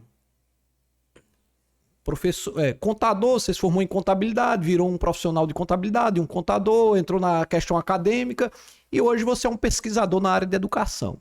Se a gente olhar para o passado, há 30 anos atrás, mais ou menos, 25, 30 anos, a gente olhasse assim e dissesse, rapaz, a minha história não vai seguir esse caminho da contabilidade para a educação. Talvez, eu estou imaginando aqui, estou pensando aqui com meus botões. Porém, há 20 anos atrás, você escreveu um tema voltado para a educação, o ensino da contabilidade, há mais de 20 anos, o ensino da contabilidade, uma análise crítica, que lá você fez uma crítica de que os professores de contabilidade eram professores despreparados, que não eram preparados para ser educadores. Forma acadêmica, como você hoje bem se preparou. E disse que os professores de contabilidade eram extraídos dos seus escritórios para ministrar aulas dentro das instituições.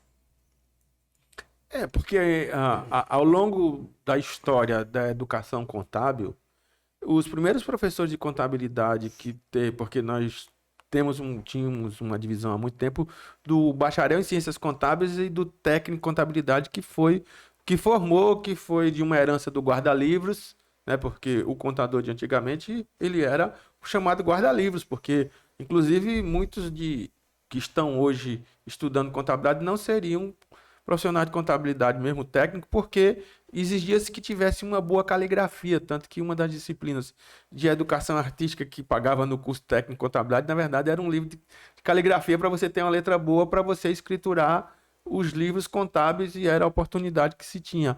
E lógico que mais ou menos, historicamente, né, as pessoas que têm o maior cuidado com a letra eram as mulheres. Então as mulheres também tiveram esse espaço na contabilidade pela escrituração dos livros nesse contexto todo. Então, o que a gente consegue imaginar é que nessa história, porque a contabilidade também, o curso de ciências contábeis não é um curso tão antigo assim, né? Então, 1940, na década de 40, mais ou menos, que a gente teve a normatização da profissão.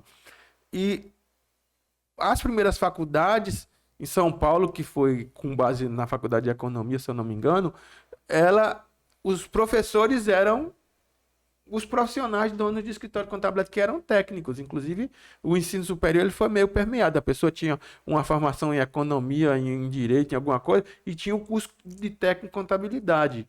E nisso, de alguma forma, essas pessoas começaram a adentrar. E a gente não tinha, no curso de ciências contábeis, uma preparação muito pedagógica nem acadêmica para esses profissionais.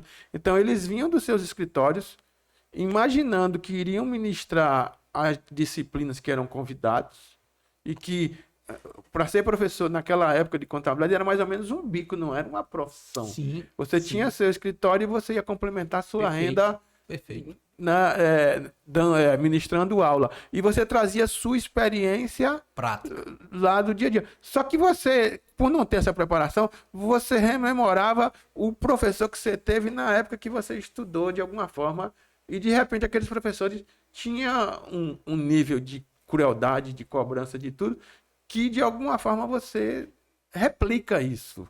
Porque nós somos frutos de muitos do que os professores foram conosco. Sim. Né? E esse contexto do ensino de contabilidade, mais ou menos, ele vai caminhando e ele está num momento de mudanças, porque a gente tem muita história das metodologias ativas, da participação maior do aluno como protagonista, mas é uma coisa morosa, é uma coisa lenta, porque nós ainda estamos formando professores de sangue puro, com graduação, mestrado, doutorado em contabilidade, que poderia meio que permear pelo menos esse doutorado aí com outras áreas afins para que a gente tivesse uma maior flexibilidade. Mas isso, veja só, gente, isso é um ponto de vista, é um olhar meu, logicamente que outras pessoas podem contradizer. Por isso que eu vivo na universidade, que é um universo de discussão, de dialética e de contradição também.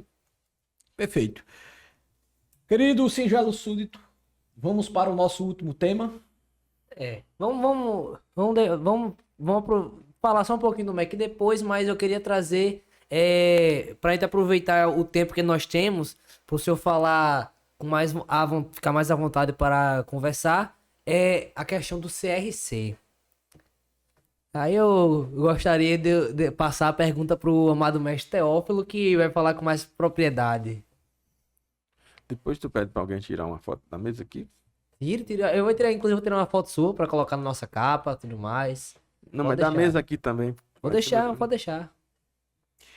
Professor, o senhor passou pelo conselho, acho que em 2001. Foi um presidente de destaque, quebrou alguns paradigmas, andou por 27 estados com sua questão motivacional, dando palestras, mas eu percebo que depois dessa experiência você se afastou do conselho e da política, o que para mim, como profissional, na minha opinião, foi uma perda para a classe. É o que eu percebo, que o senhor está distante da política paraibana, do conselho. Quais os motivos, por quê? Fala um pouco primeiro da experiência com o presidente e por que você está afastado da política do conselho. Está voltado para essa questão, eu fui diagnosticado com hipertensão e tive alguns dissabores, por isso eu precisei me preservar. Está relacionado com isso ou tem outras questões? Não, veja bem, a experiência, e a gente não pode renegar as experiências que nós tivemos na nossa vida, né? A gente tem que agradecer a Deus todas as coisas que aconteceram, porque de alguma forma fez a gente crescer e se tornar quem a gente é hoje. Então, a experiência do Conselho de Contabilidade, ela foi uma experiência de um jovem um tanto afoito que se envolveu num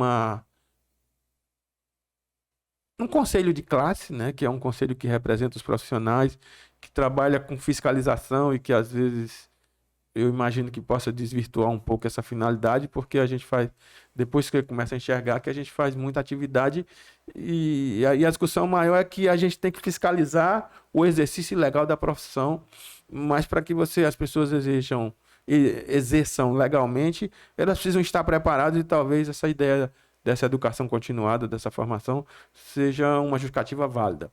Mas eu entrei nessa questão até pela curiosidade. Uma pessoa uma vez me indicou que eu me envolvesse com o conselho, aí eu fui lá e na época, por coincidência, tinha uma eleição e alguns colegas disseram: se candidata aí, você é um jovem um tanto ativo, né? Tem proatividade por algumas coisas. E alguns professores que foram meus professores na universidade também, eles de alguma forma me incentivaram. E eu entrei no Conselho de Contabilidade numa situação inversa, porque as pessoas historicamente entravam no Conselho de Contabilidade depois que já tinham uma certa carreira consolidada, conforto financeiro, alguma coisa nesse sentido. E eu entrei na faixa dos 32, 33 anos, até os 35 foi quando eu assumi a presidência do Conselho de Contabilidade. E aí um colega lá, numa das reuniões lá do grupo, perguntou: fulano, você quer? A pessoa ficou meio titubeando, dizendo: eu não sei, acho que eu estou com muita atividade no meu escritório, não sei o que e tal. E aí fui perguntado: você aceita ser presidente do conselho? Eu digo: aceito. Ficou todo mundo espantado, porque eu era o mais jovem ali do contexto do momento. E aí o que me veio na cabeça foi: não perca a oportunidade do bonde estar passando na sua frente e suba no vagão, né? Aí isso me gerou muitas oportunidades, eu conheci muitos colegas e foi por intermédio da convivência com alguns colegas em alguns eventos que eu participei de comissão científica, que eu vi os colegas tudo com mestrado, com doutorado, com tudo, e isso foi me inspirando e de alguma forma serviu demais para o que eu sou hoje. As questões burocráticas, administrativas, que é o dia a dia muito trabalhoso, a tomada de decisões. A gente realizou um evento muito grande na minha gestão, que foi o 5º Enecom, um evento de encontro de contabilidade do Nordeste, que na época tinha essa versão. Então, foi uma experiência extremamente válida, mas também a gente se decepciona com alguns comportamentos, alguns colegas, e foi aí que eu percebi que eu não sou muito político, porque eu sou muito do olho no olho, sou muito de falar as coisas que eu penso e tal, e eu acho que eu entrei ali por uma oportunidade que talvez o outro colega não quis a oportunidade, mas depois disso eu vi que eu não consigo fazer muita política até hoje no meu departamento, nos cantos. Eu tento hoje ser mais assertivo, as minhas palavras serem mais comedidas e não ter tanta agressividade, mas o Conselho de Contabilidade ele me proporcionou muita coisa. E como é política, tem gente que tem perfil, tem gente que não tem. Eu não tenho o perfil muito político nesse contexto. Eu sou muito mais técnico, executor e de fazer. E também porque eu tenho um sonho de terminar minha carreira profissional. Esse afastamento que se deu de me focar mais na educação, que eu tenho um sonho de encerrar minha carreira. Faltam 2 níveis para eu chegar no último nível da universidade, que é o professor titular, e terminar minha carreira como bolsista produtividade CNPq, que é um dos níveis que eu julgo que seja o que eu quero alcançar para encerrar minha carreira profissional como docente. Claro que não vou parar, eu tenho muito medo de demência, de Alzheimer, dessa coisa todinha, então minha mente vai estar sempre ocupada mesmo depois que eu me aposentar. E talvez eu só saia da universidade, se Deus me permitir, aos 70 anos, que é o que a gente chama de expulsatória. Mas antes disso, talvez, se surgir alguma oportunidade, alguma coisa, porque dizem que os seres humanos estão vivendo muito, né? E eu estou me cuidando, estou tentando fazer com que vale a pena você ter um envelhecimento com saúde, até porque também eu tenho uma esposa jovem, bonita, e eu tenho que me cuidar, porque de repente eu morro. E aí fica uma esposa nova, bonita, tudo com a pensão da universidade. Imagina a quantidade de candidatos que terão para me substituir. Mas isso é um discurso um tanto machista, mas é mais para descontrair o momento aqui. Professor, eu acho não, né?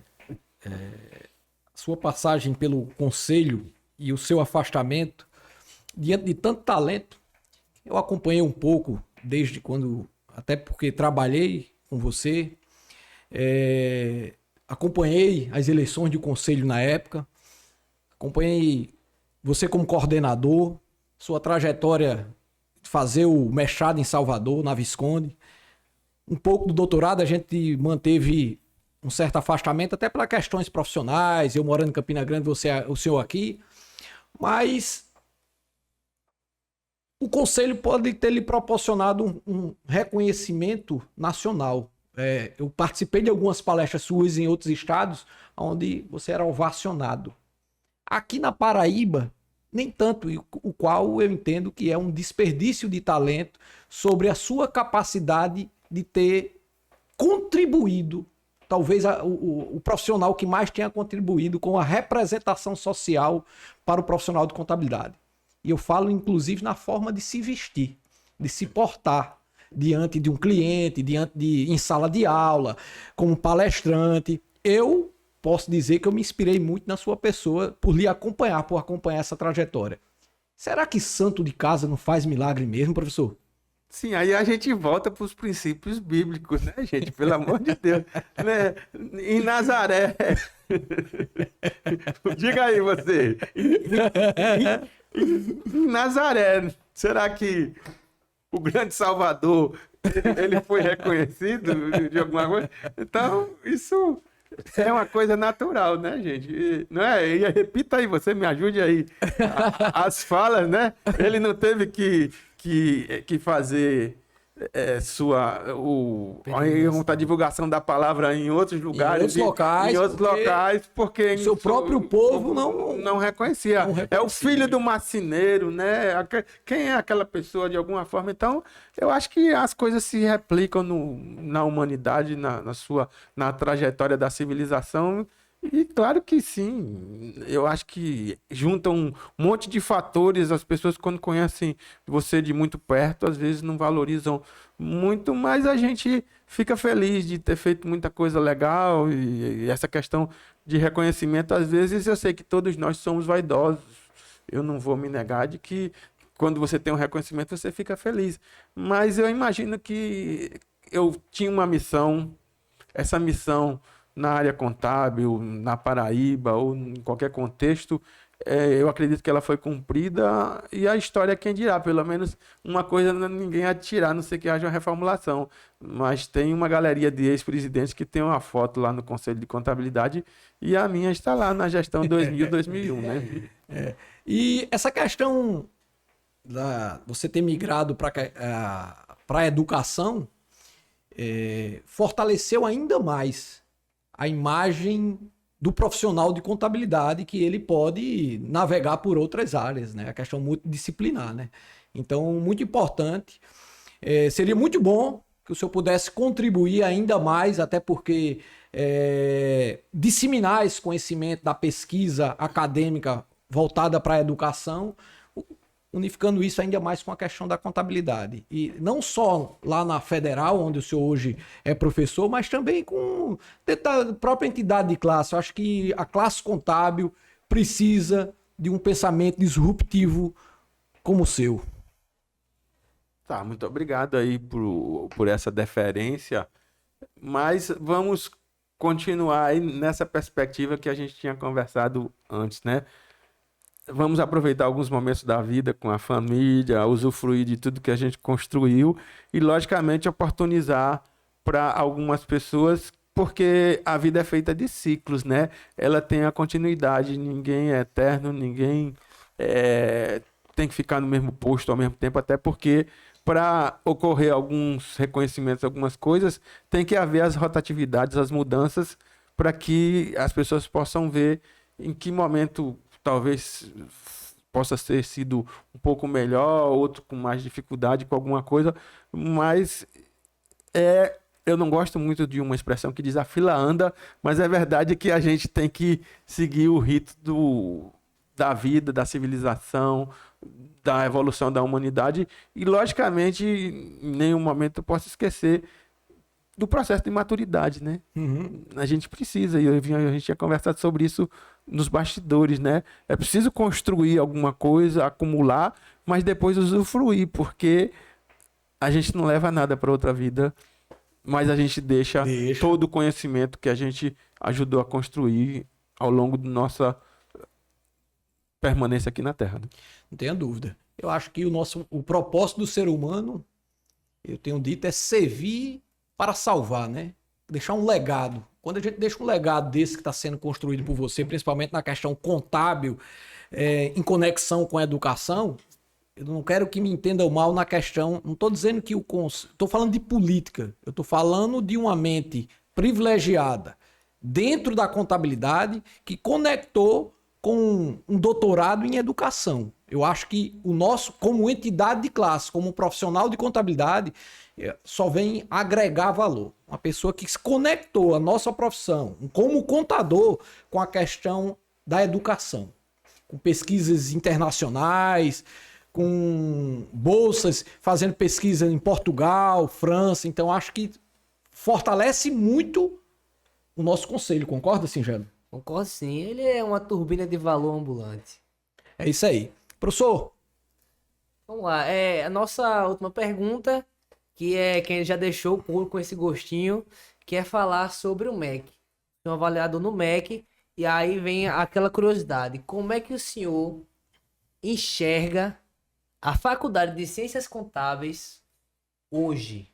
Como o senhor acha que tem se comportado o desenvolvimento e como ela tem preparado os alunos para o mercado? Qual a sua visão? Bom, eu entrei como avaliador do MEC em 2016 e, como eu disse aqui no momento anterior, todas as experiências são experiências que a gente deve levar como exemplo para o resto da vida. Então, são momentos que você vive, que você visita diversos lugares do Brasil também, vê realidades distintas e muitas coisas. Mas, assim, eu entendo, eu hoje me afastei um pouco da avaliação, porque eu acredito que ela necessite de reformas, né? Eu acredito que qualquer espaço no mundo precisa ser avaliado e precisa ter as relações de fragilidades e potencialidades. E a gente usando meio a ideia da análise SWOT, né? Também as fragilidades, potencialidades, forças e fraquezas de determinadas situações que acontecem na educação. No entanto, o rumo que a avaliação de cursos e de instituição tomou foi uma avaliação mais online, uma avaliação mais à distância, e que, para mim, ela não consegue diagnosticar algumas nuances que possa ter algumas faculdades. E aí a gente começa a discutir o nível e a qualidade dessa avaliação.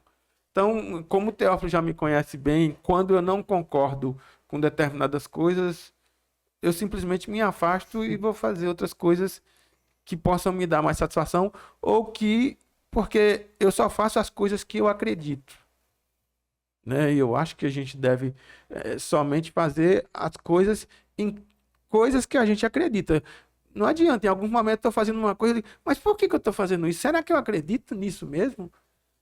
Aí algumas atividades eu deixo de mão e vou fazer outras que eu acredito. Eu acredito na educação, eu acredito na evolução da educação, eu acredito que a avaliação de cursos, ela é válida, ela precisa ser revista, ela precisa...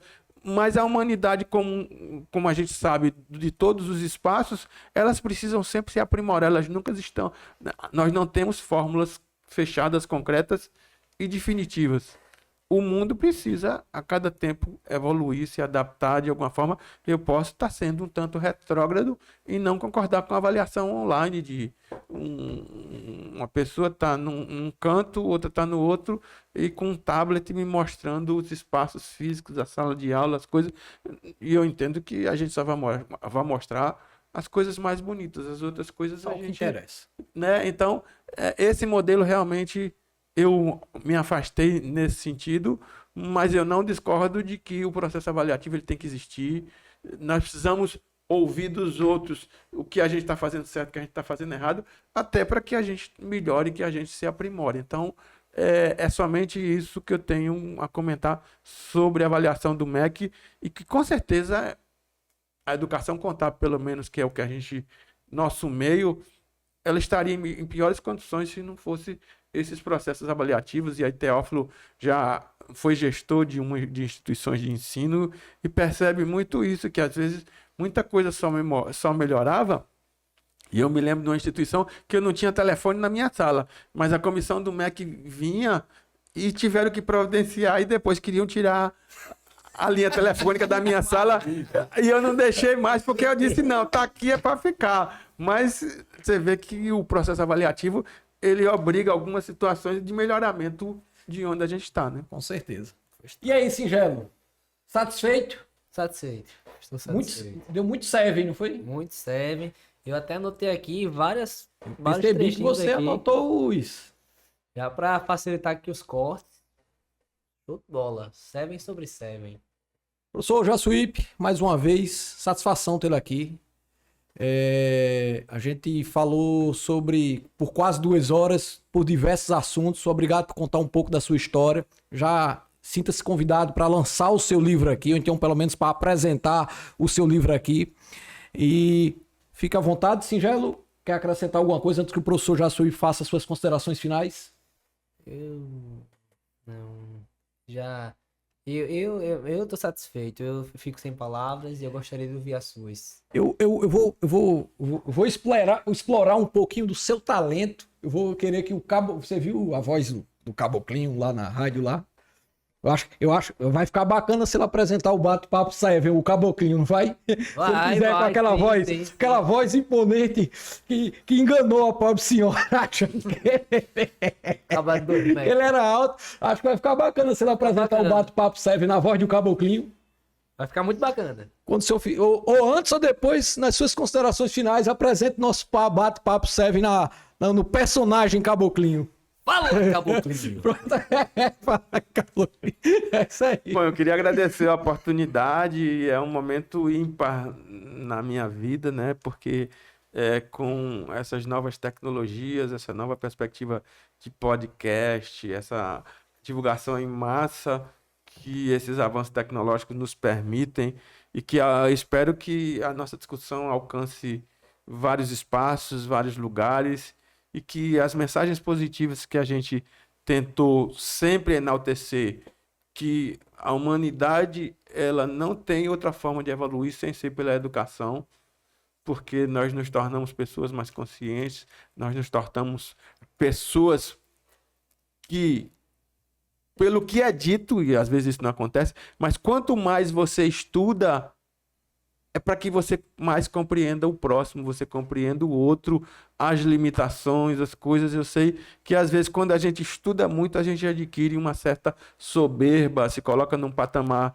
de superioridade e que não é isso que deve ser, e sim a gente compreender melhor o próximo, até as pessoas que tenham um nível de esclarecimento um pouco menor do que o nosso, para que a humanidade avance, para que a gente tenha mais amor, mais amizade, porque eu estive aí essa semana em um momento religioso e eu escutei uma frase que diz assim: a humanidade ela só evolui pelo amor, não tem outra forma dela evoluir.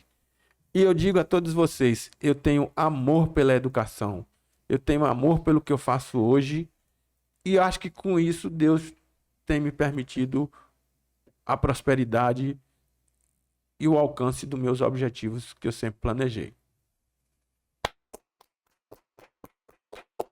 Pessoal, e no devocional de hoje, eu acompanho o devocional, e no devocional de hoje o tema é: o que significa amar? É isso aí, ó. Por isso que dá muito certo, por isso é um princípio milenar. Seguiu, deu certo, vai prosperar. Esse cara é um excelente profissional, professor, coordenador, excelente pai, marido, filho. Só deu certo porque ele certamente seguiu os princípios milenares. E o principal deles, amor, amar. Amar significa deixar um legado, servir para salvar. Não é isso, Singelo? É isso aí. Depois desse comentário aí, eu vou tratar de contratar ele. Vou ligar para esse pedido. E aí me diga uma coisa aí, e pra gente encerrar, como é que é Vamos encerrar aí com... Mas quais são? Ó, ele vai chamar. Não, mas espera aí, deixa eu dizer, e quais são as as falas aí, bate-papo. Bate-papo 7. Fale assim, aqui é o podcast que fala de negócios, pesquisa, contabilidade em sua essência e histórias de superação de crenças limitantes. Vamos fazer um negócio, puxar algo semelhante aí. Se inscreva e nos siga. Pode ser? Então vai. Fala, Caboclinho! Fala, Caboclinho! Atenção, senhoras e senhores, boa noite a todos. Estamos aqui no Bate-Papo 7 e convidamos todos a nos seguir, que é um podcast com vários temas variadas e de atração para o mundo dos negócios, para o mundo da educação e também para a prosperidade, porque todos nós temos talentos e devemos evoluir. Siga o Bate-Papo 7 no Instagram. Muito obrigado pela oportunidade. Aê! E nos sigam. Deu certo. Isso aí, deu 7. Até a próxima.